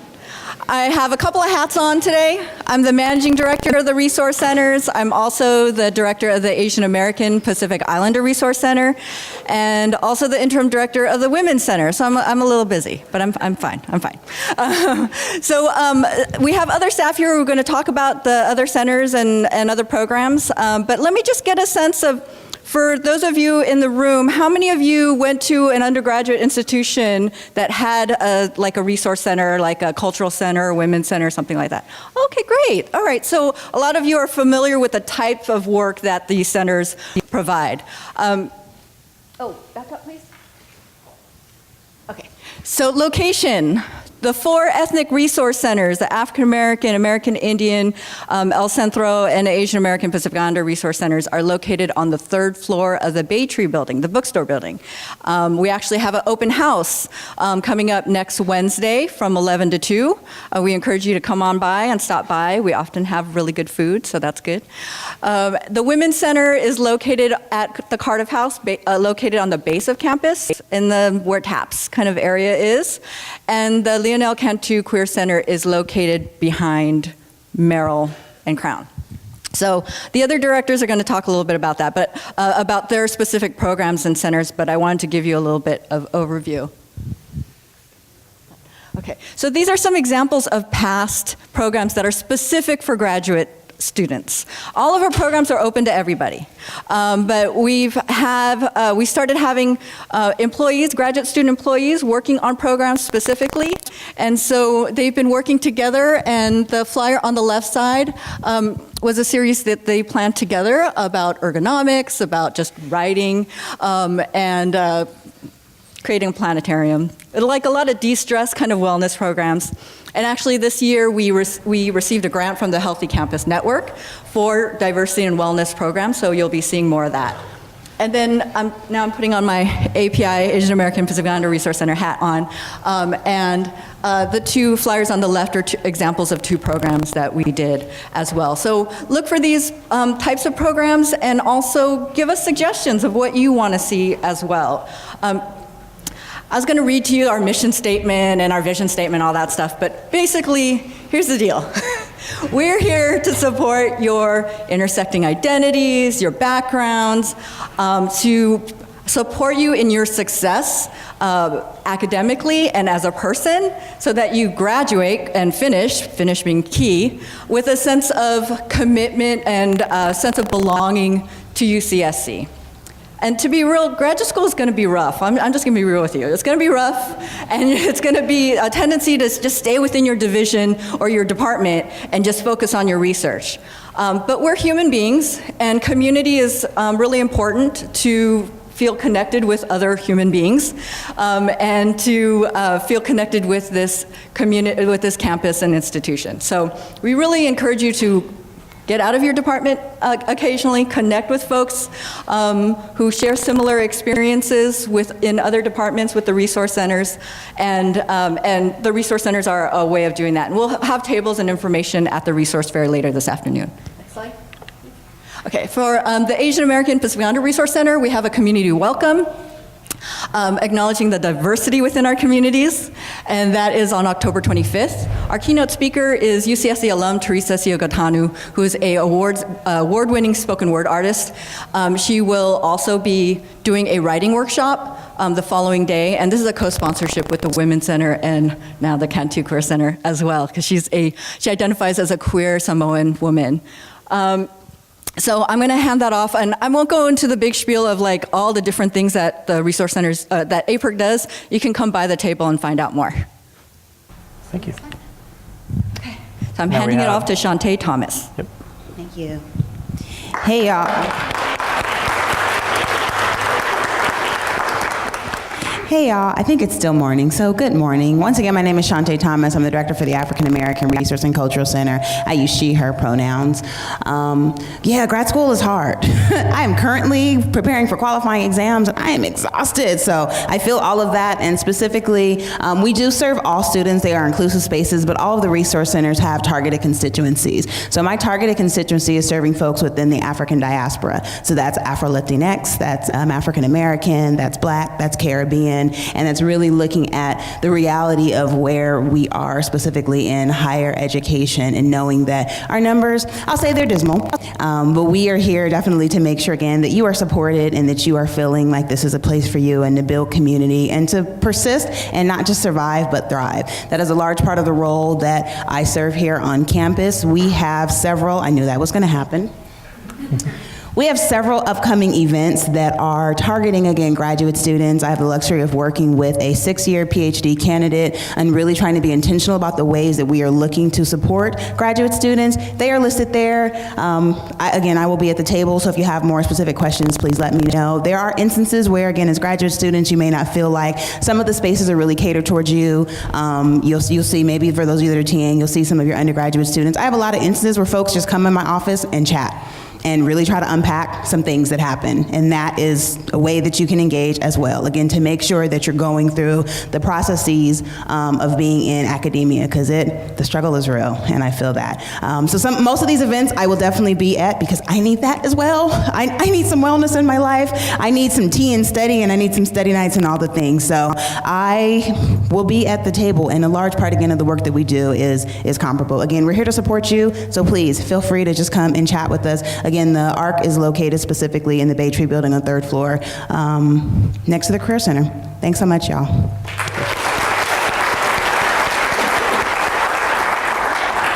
Next, we have Dr. Rebecca Rosser. Hernandez, actually. Oh, Hernandez. Apologies. I should have images on there. That's really strange. Okay, hi. So I get to start with a slide that is not functioning well. Anyway, I'm Dr. Rebecca Hernandez. I use she, her, hers pronouns, and I am the director of the American Indian Resource Center. I'm a member of the Mescalero Apache Nation in New Mexico, and I get to head there tomorrow. Super excited. Get to go home for a little bit. And I'm also Warm Springs Apache. My center is here to really actually support Native students, but also to raise awareness about issues that confront our community. And there are some Native students, graduate students on the campus. And I think I would be remiss if I didn't take a moment to let you know where you are today. You are on the traditional homelands of the Amamutsan tribal band. They are a tribe that we do a lot of work with. We actually host 2 speaker series events, and I'm not sure why they're not showing up there, but you are welcome to go to our website, and we have 3 upcoming events. A welcome, we have Indigithanks, which is an alternative Thanksgiving celebration, and it's a really great opportunity to learn about traditional foods of the indigenous people that are on my team. So there are 8 student interns, and of those 8, there are 4 that are Native. Myself, we prepare a traditional dish from our community, and we serve it up with a great dinner. So we invite you to come down to that. And then finally, we have the Amamutsa Speaker Series, and this quarter, it's going to be the tribe themselves, tribal members themselves, coming to speak about some issues that are confronting them. And lastly, I just wanted to mention that if you are not Native, or you are Native, and you're doing research on American Indians, I encourage you to be in touch with us, because I find that a lot of the time that you're spending researching and writing on Native people is of equal importance as to spend time with Native people, right? So I'd love to introduce you to the students that work on my team so that they can also learn about what it means to transition to grad school, and I wish you lots of luck. So enjoy your first quarter, right? Thank you. Next we have Dr. Judith Estrada. Hello and good afternoon. I think it was like 10 minutes from now. So good afternoon. I am Judith Estrada. I'm actually a UCSC alum for my BA, and then I went to Urbana-Champaign, Illinois for my master's and my PhD. I use she, her, her pronouns. One of the main things that I wanted to use my time for is to let you know that I'm hiring somebody. I'm actually seeking someone who will come and do graduate programming. For those of you who did read, we are a Hispanic serving institution. What does that mean? That as an undergraduate population, we have reached the numbers that we were able to apply and we were successful to get 3 grants to support a lot of the undergraduate studies in regards to math, writing, sense of belonging, advising, STEM issues, as well as transfers. But all of those 3 also hire graduate students. So we are supporting that pathway of Latinx students to go into graduate positions, or the graduate students positions to be able to serve in that type of capacity through the grants. Now, this one is more specific to student affairs and the life experience of graduate students. So you would be putting together actual programming to support graduate students' retention and success. Some of the things that we have done in the past has been the Convivio, so Chicanx, Latinx, and Latin American. Graduate students have come together to just from all types of disciplines and just share knowledge, share and vent as well, and break bread. And then we've had other types of things that were more direct in regards to writing. Students are still finding that writing is a process, and that writing for first generation graduate students, for those that are coming from also different backgrounds of how we can support each other in writing. So that's been a very successful. We've invited Rebecca Covarrubias, who's a professor in psychology and now is a director for CIRC. Acronyms are a thing here, and sometimes I don't know them, so just go with it. But then we have La Bienvenida. La Bienvenida is actually a welcome. I don't know if you all went to OPERS, probably not, but La Bienvenida is a smaller OPERS-like for Latinx, Chicanx students. And right there, we will be tabling. We're the host. But we have 20 to 25 student organizations. One of them being MOGS, Mujeres Activas en Letras en Cambio Social. That's an undergraduate and graduate programming that we host through El Centro. They'll be there. But one fun thing is that we'll have a DJ. We'll have food, which is culturally relevant. We'll have pupusas, and we'll have tamales and pan dulce. Everybody's invited. You don't have to be Latinx or any of our ethnicities to come and join and learn and be with us. So that's one of the things. But again, we're hiring. If you're looking for a job, $20 an hour, tuition and fees is included as well. So please let your fellow folks know. Thank you. Next up, we have Travis Becker from the Lionel Cantu Queer Center. All right, hello everyone. My name is Travis Becker. I use he, him, and his pronouns. I am the director at the Lionel Cantu Queer Resource Center here at UC Santa Cruz. Welcome to campus, welcome to UC Santa Cruz, and my hope is to chat with all of you a little bit today about our history as a center and tell you about some ways that you can get involved. So LGBTQIA+ students actually started organizing on this campus and meeting in the space that we still call the Cantu Queer Resource Center today as early as 1975.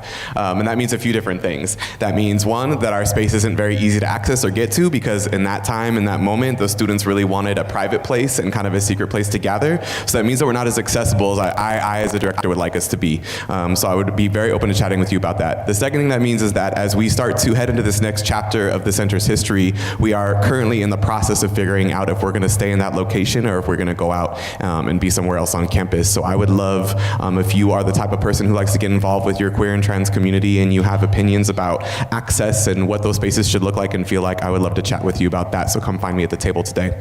The Cantu Queer Resource Center exists to provide programming, outreach, advocacy, services, and resources to LGBTQIA+ students here on campus. We have a few different resources I want to talk with you about today.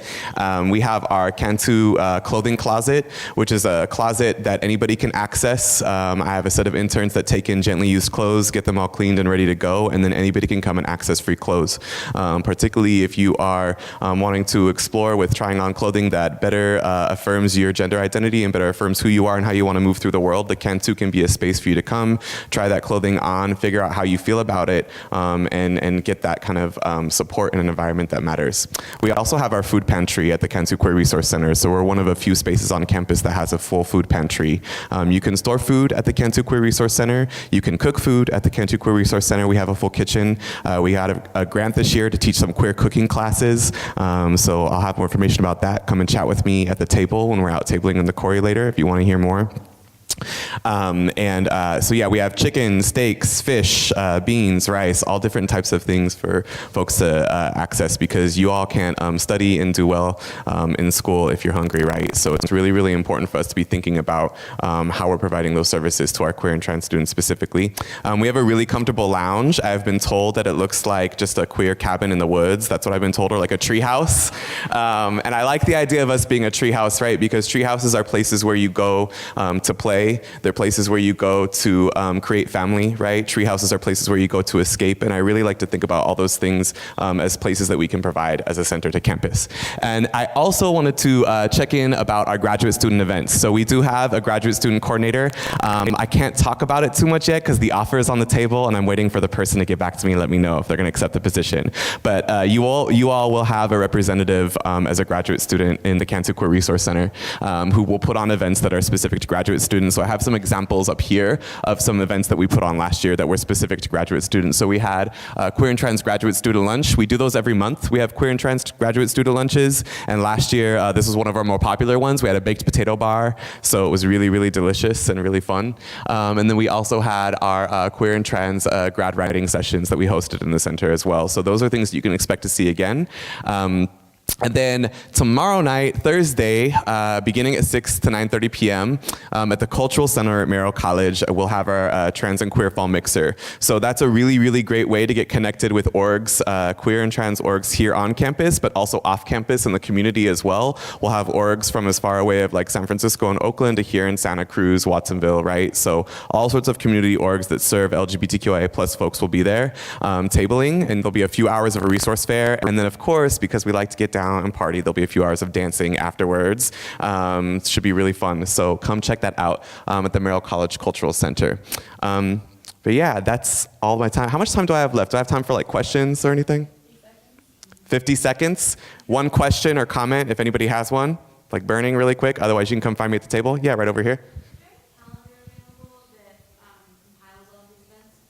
Oh, like for all of our centers? Yes. Yes, the answer is right. We have our Google. Is our If you go to resourcecenters.ucsc.edu, there's a Google calendar.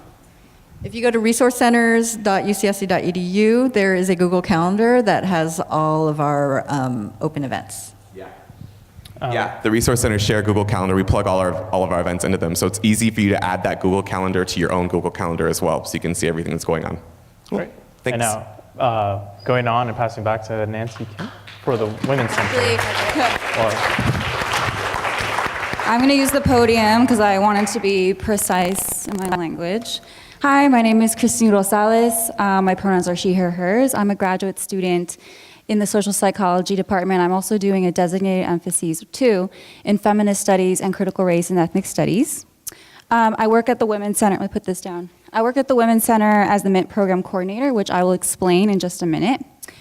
On this day, which is Chicana feminist scholar Gloria Anzaldua's birthday, I am pleased to talk about the Women's Center, which she advocated for and helped create when she was alive, along with many, many others. As Nancy described, the Women's Center is located at the base of campus near TAPS. We're open Monday through Friday, 9 to 5 p.m. The building itself is the Cardiff House. It's a building that's been around for 150 years. It's been renovated. It has a full kitchen, a study lounge area, a feminist library. So if you ever want to come check it out and have a space from main campus, it's open for that.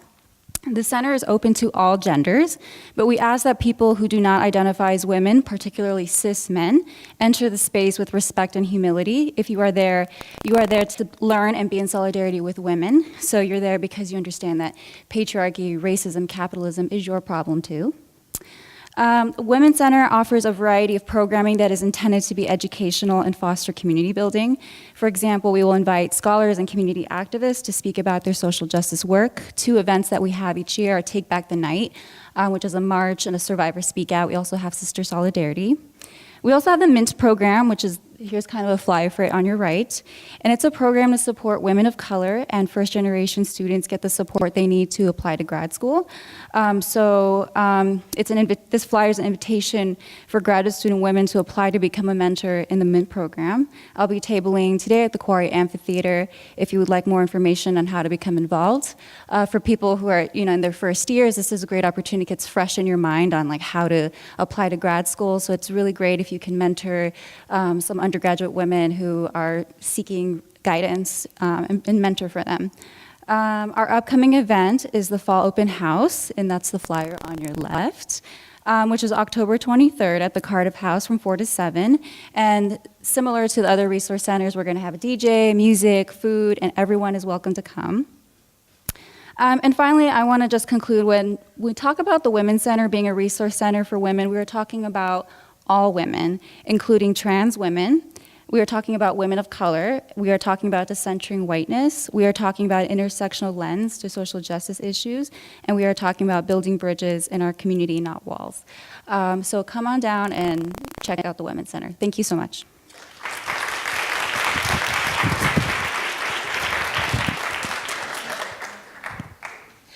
Next up, we have Susan Harriman and Dustin from the Office of OPERS.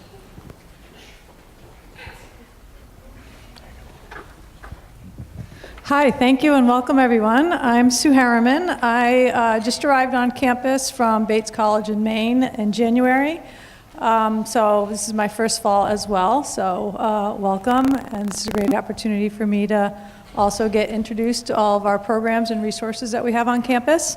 My position is combined. They had two separate positions, and this is the first time they've combined the Director of Athletics with the Director of OPERS, which is the Office of Physical Education, Recreation, and Sports, which is all of our club sports programs, both competitive and non-competitive club sports programs. You're officially at the home of the famous Banana Slugs, and so you'll hear Go Slugs, which is what our website is for all of our schedules for all of our athletic programs. It also will have a link that allows you to see all of our recreation programs, our physical education programs, our clubs, and any type of information that you need in order to continue to be a fan, or if you would like to volunteer, help out, or support us in any way that you want. And so please don't hesitate to reach out and to support us. I'm going to introduce Dustin, who is our Associate Director, and he'll be able to speak to you. He's been here a lot longer than I have, and he'll be able to speak to you about all the other programs that we have available to you. So thank you and welcome, and go Slugs.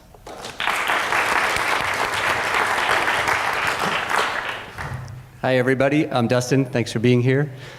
As Sue said, I'm the Associate Director of Recreation and Physical Education down there at OPERS. Does anyone know where the Big East Field is?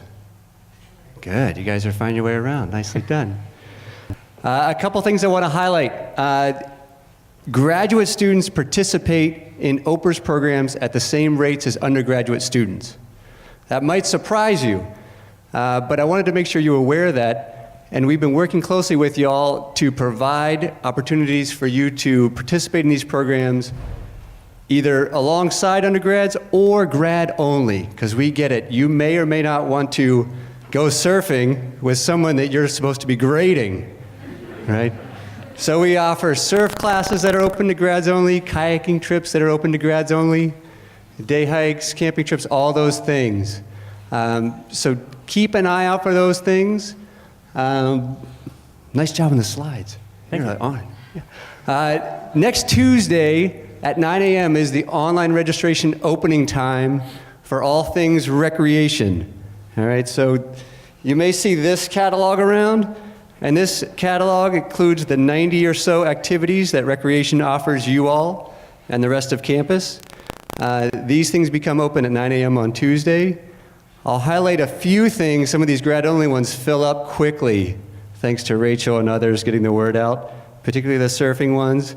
If you would like to get to know this campus, get to know the woods, get to know the water, find ways to maintain some balance and health in your busy grad lives, These are great ways to make that happen. So I encourage you to pursue avenues for that holistic health during your busy time here. If you want to flip to the next slide, PE classes. So here at UCSC, there is no kinesiology major, but we do have PE classes that are all 0 unit. And again, grad students participate in these classes at the same rates as undergrads. These are all pass, no pass, and include things like sailing, scuba, dance, yoga, aikido, swimming, all those kind of things. These are generally 10-week classes. There's usually a small course fee. For example, you can learn how to sail a dinghy for $55 over the quarter. That's kind of cheap, right? And so I encourage you to take a look at these. We offer about 80 different PE classes each quarter. And they're a great way to connect with other grad students. We do offer, again, grad-only PE classes each quarter. So keep an eye out for those. Here's a list of some things coming up immediately, as I've mentioned, the grad-only ones. While you're looking at that, I'll also mention around OPERS. And OPERS, again, think campus recreation. Here at UCSC, we like to do things a little differently, so we call it OPERS instead of just campus rec. Besides physical education, recreation, we do have Fit Life, drop-in group exercise classes for like $3 a class. Again, the theme is cheap and healthy. And then we also have intramurals, sports clubs, and then obviously your open gym and the wellness center with the workout equipment. So I encourage you to find your avenues for health. Find avenues to move, to breathe, to connect with your fellow classmates, and enjoy what OPERS has to offer. So, thank you. Next up, we have our Director of Graduate Student Life, Rachel Newman. Welcome, everyone. My name is Rachel Newman, and I am the Director of Graduate Student Life. What does that mean? I support your co-curricular experience, your social component, your overall well-being. I am the connector and the resource to connect you to all the campus resources, the presenters, the directors that were here today. I manage the Graduate Student Commons. I think most of you were here this morning. Raise your hand if you made it to our brunch. Ooh. So if you're looking for me, I'm in that building. We provide 24-hour access. You should have it on your ID card, already programmed. I've been working with ITS. This is a new initiative this year to make it really simple and easy for you all to get into the facility and use the space. Go ahead and next slide. So the space has meeting rooms. It's the lounge. I think you saw it all this morning, the fireside lounge. There's a large study room. If you don't have an office on campus and you're TAing and you need to meet with your undergraduate students, you can book the small study rooms. There's an online form. You fill out the form. It triggers me an email. I make the reservation. We also have access to things if you need a projector or a projector screen to borrow. We're also, I think on the next slide, we're also the landlords to Evada Cafe. So if you think about the Graduate Student Commons, that building is your building. You pay a student fee that supports the operations and the fees to run the space. And Cafe Evada is our tenant, so our governing board of grad students help solicit our tenant downstairs. I want to encourage you to utilize them as a place to have lunch. If you're having gatherings with your cohort, it is the only place on campus that sells alcohol. And I want to just point this out and not as a sales pitch, but the revenue that they bring in supports the Graduate Student Commons, our operations, and our programs that we run within the space. And I get to work with a group of graduate students called the Graduate Student Commons Governing Board that gets to oversee the operations of that building. So I'm an advisor to that group, and I want to invite up the Graduate Student Commons Governing Board President, Sarah Nassab, and she'll tell you a little bit more about how to get involved in the Graduate Student Commons Governing Board. Thank you for being here today. Yeah, I'll flip for you. Guess I'll just hold it. Hi, I'm Sarah Nassab. I'm your GSC president.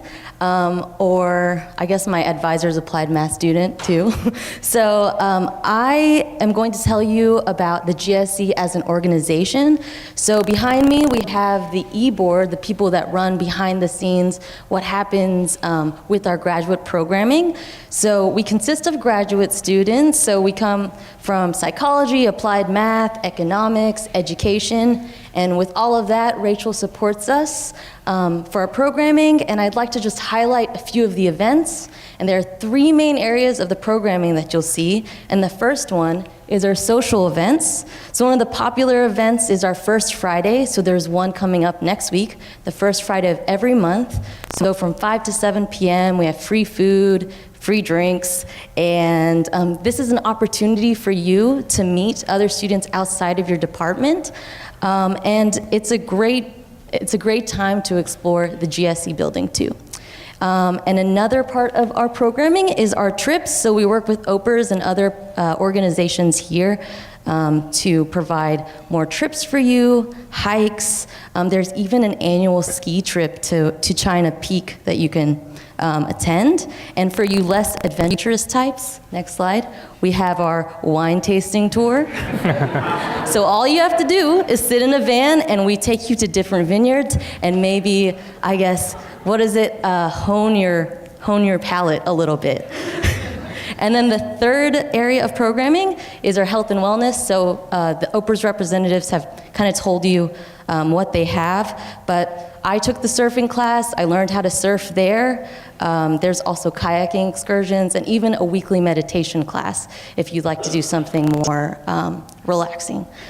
So last slide, how do you get notified for these events? Check out our newsletter, like us on our Facebook page, and the newsletter, by the way, will come about weekly, so that's where you can figure out what events you want to attend, and if you have any ideas yourself, I welcome you to attend our meeting next Monday. It's at 5 p.m. at the GSE. We'll have food, and a plug for us, we have 2 events this week. We have karaoke this Thursday, so if you want me to sing, I don't know, my favorite rendition of like Shakira or Cher, I'll be doing that tomorrow, and then a slug crawl this Friday to explore places downtown. Thank you. Oh, you can leave it on there. All right. Hi, everyone. My name is Randy Vegas again. To reintroduce myself, some of you guys that may have gotten here late. I am the Graduate Student Association president here at UC Santa Cruz. I'm also a second year in the politics department, pursuing my PhD. And this is your executive board for our Graduate Student Association here, right? And so, you know, what do we do essentially, right? Or actually, can we have those of you who are part of the executive board, please stand? I think I saw a few of you guys in the audience. No? Maybe they're setting up at the tabling booth. But we're also looking for a few more folks, which I'll talk about. But who are, you know, the Graduate Student Association, right? You're all the GSA, right? As a graduate student here, regardless of whether you're part-time or full-time, or you're a master's student or a PhD student, you are part of the Graduate Student Association. And we hold our council meetings where we want to have a representative from each department who's allowed to vote on particular issues. And, you know, we take stands on public issues. We're essentially the political arm here on campus, right? So we advocate for graduate students, not only campus-wide, but also system-wide, right? Myself in my role, meeting with the UC Council of Presidents, as well as UC President Janet Napolitano on issues that are important to graduate students, right? And our council meetings are open to all graduate students, and we highly encourage you to come. There's always free food and free drinks, so it's also a nice place to not have to go home and like cook a meal or think about, you know, having to go grocery shopping on Wednesday nights. And we also organize and co-sponsor events, right? So we have our tax prep seminars where we actually bring a tax person here. I know that's kind of confusing for a lot of folks who've been in the private sector for a while and now are like, how do I count? What do I count, right? I'm already broke. Now you're gonna tax me, right? And so we provide these informational sessions. We also have networking events, our Friday forum where you as your graduate students, you know, maybe not right now, but maybe in the future, if you'd like to present your research at our small colloquium, that's available. And also your events, right? We also have a budget to sponsor events that you come up with, right? So let's say you'd like to bring a speaker to campus. You'd like to organize an event and you'd like to, have the GSA support, and we're able to sponsor events. So if you have those ideas, it's as simple as emailing our chair, so we can put you on the agenda, and then you presenting your idea to our council to vote on whether or not to support, right? And in many cases, we're actually able to go, above and beyond, depending on our budget, right? But we really want to support you in whatever events you would like to create on campus. Another huge thing we do is we provide access to travel grants, right? So we have our travel grants program where essentially, sometimes departments provide funding, sometimes they don't. But let's say there's a conference you really want to go to, but you don't have money to buy that plane ticket or for gas, expenses, et cetera. We have our travel grants program where you're allowed to apply and secure funding to be able to go to conferences, to attend to present, to network, to attend workshops, et cetera. We also have one aspect of that travel grants program is also for research. So let's say you're conducting in-depth interviews, right? Or you really need this computer software program. You can actually apply to this travel grants program to purchase things like software, equipment, in some cases computers, et cetera. And we also take positions on public issues, right? Very important issues that are happening in the community, on campus.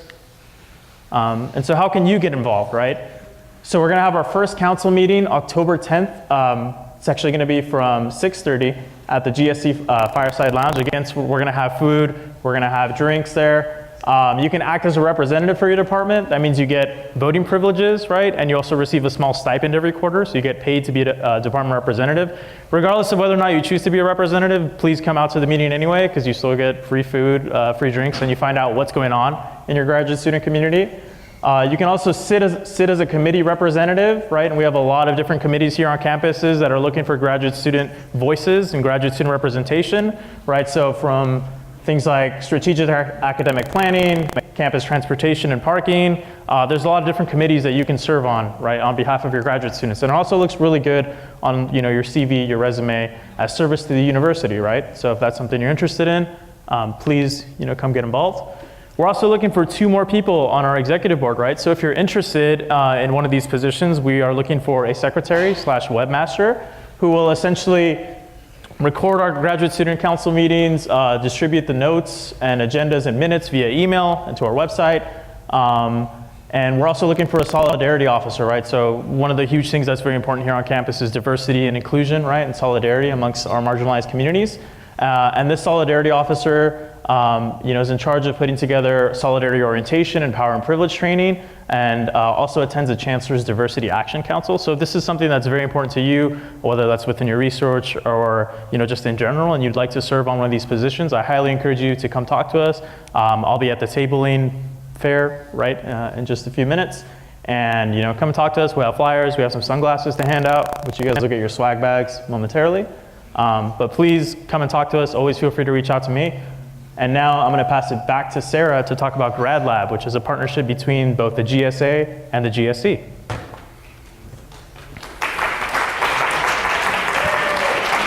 Thanks, Randy. So together, the GSA and the GSC have this new organization called Grad Lab.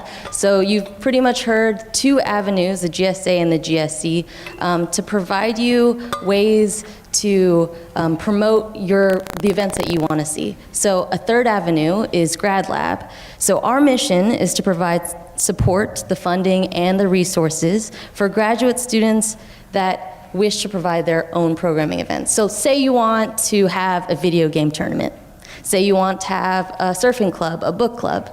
But there's a lot of logistics that goes behind it. There's the funding, the advertising, the budgeting, and finding a space to hold all of it. So we decided to create Grad Lab, and last year during Giving Day, the GSA and the GSC raised around $11,000 for funds for Grad Lab. So right now, we're currently sponsoring a group called Acapella, a STEM mixer to unite graduate students and undergraduate students for mentorship, and Grad Dish, a cooking club. So if you have any programming that you'd like to see within the graduate community, I'd really encourage you to visit this website that's listed up there, or email that email address, or talk to Randy or myself at the resource fair after this. And that's it. Thank you. Next we have Pauline Blamont and Vice President Monica, Egger, to talk about WISE. Hi everyone, I'm Pauline, I'm the president of WISE. And I'm Monica, and I'm the vice president. And we are the Women in Sciences and Engineering, and our main mission is to recruit and retain women in the STEM fields, and we do that through a multitude of ways that all of you are welcome to get involved in. We do a lot of outreach. We do a ton of strawberry DNA extraction. It's the favorite of everyone. We do that at events like Earth Days. We do it at a lot of kindergarten through 12th grade schools, both here and in Watsonville, Salinas. We go all over the place to do this. We have WISE Naturalists, which is a group that goes out about once a month for different themed events. So we have a fungus one, we do a herpetology walk, we do tide pooling, fun things like that. We do a lot of coffee hours, and those can be on anything from data management in R to creating your online presence, for example. We bring in speakers to come talk to you guys about how you can improve and change your lives through different methods. And then we just do all sorts of other events. We have a reading group, and we do a lot of social hours and things like that. And Monica's actually in charge of the Science on Tap, which is a really fun event too, that she can tell you a little bit more about. Yeah, so I'll just lead right into that. So tonight, for example, is our monthly Science on Tap, and that's where we bring a local scientist, a professor, or a graduate student who's maybe finishing up and about to defend their dissertation, and they present their research to a public audience. So it's a lot of community members that are interested in what's going on campus.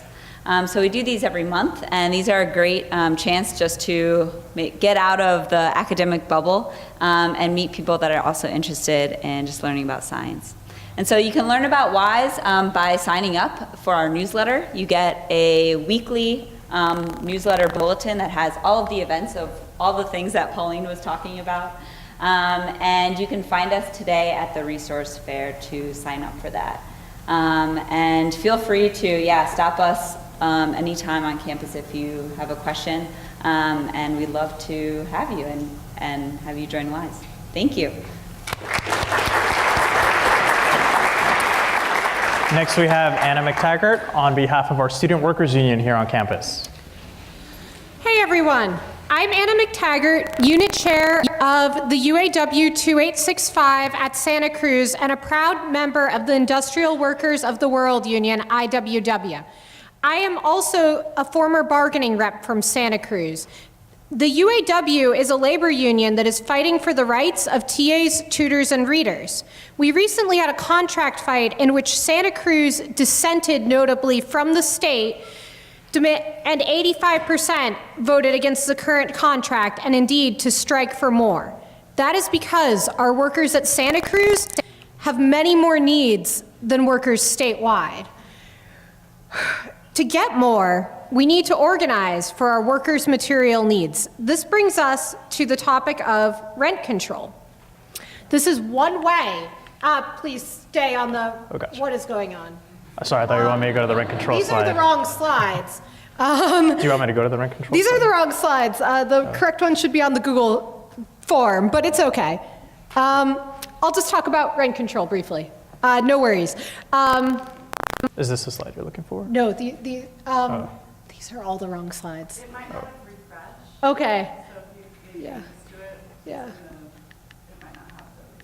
No worries. If you want okay. to talk, I'll refresh right now. So, one thing that we are doing is fighting for rent control.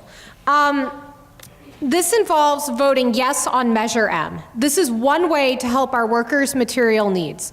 Renting in Santa Cruz is really, really challenging, as I think we all know.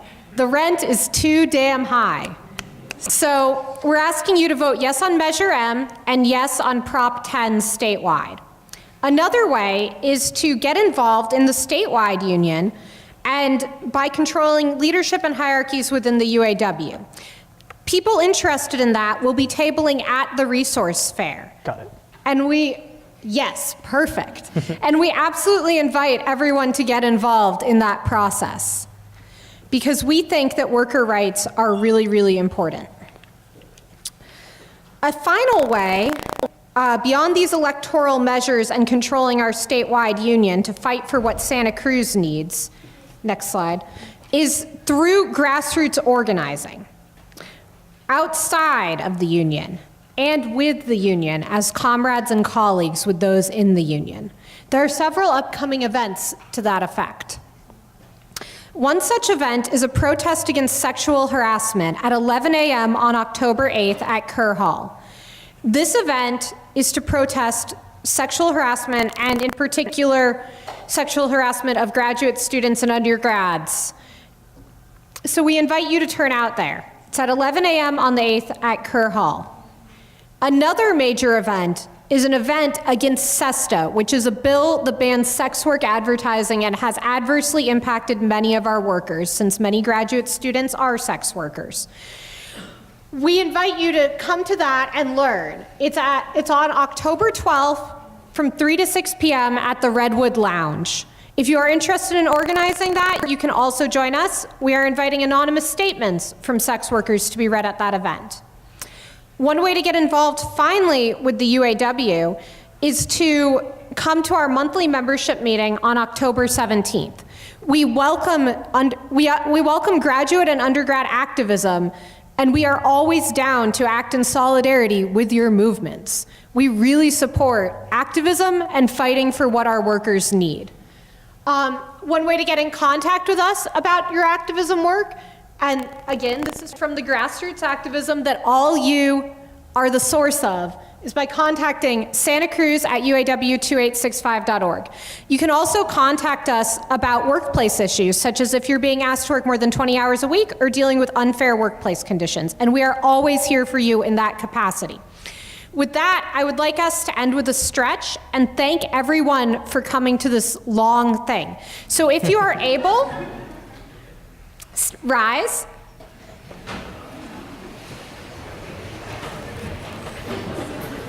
Okay. What we're gonna do is we're gonna reach up to our goals in the sky, our dreams, everything that we want, the abolishment of capitalism, the state, grades, our dissertation being done. We reach up. Now we reach down to the grassroots, where the source of our organizing power comes from. We reach to our comrades on the right, and we pull them from Trump to the left. Where we reach out. And now, reach up once more, shake it all out. And I'm going to hand it over to Randy to finish up.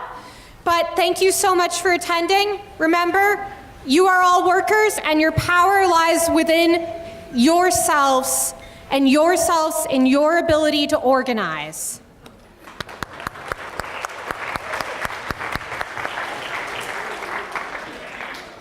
Thank you, Anna. And I also just want to emphasize that huge note, that small bullet point at the end of that slide. November 6th, it's a Tuesday. Mark it on your calendars. It's our next general election here in the United States, right? If you move from state to state, make sure you re-register here in Santa Cruz County. We have that very important measure coming up, Measure M, as well as several other propositions statewide. So it's important to make your voice heard and get out and vote. I believe we'll even have people registering people at the resource fair right now. So as we get there, we're going to actually escort all of you down to the quarry, right? So you'll follow us out this way, across the street, and go down, some stairs, some steps to get down to the quarry. We're going to have tons of different food booths, as well as booths from various organizations that you heard from today. Please don't line up in one place, right? There's going to be a lot of different food places and a lot of places to explore all throughout. So please, spread all your way throughout the quarry. Enjoy yourselves. We're going to have a wine booth and a beer booth, as well as, tons of food. So if you can follow out that way, thank you again for all your time. And if you have any questions, please reach out to me or anyone else.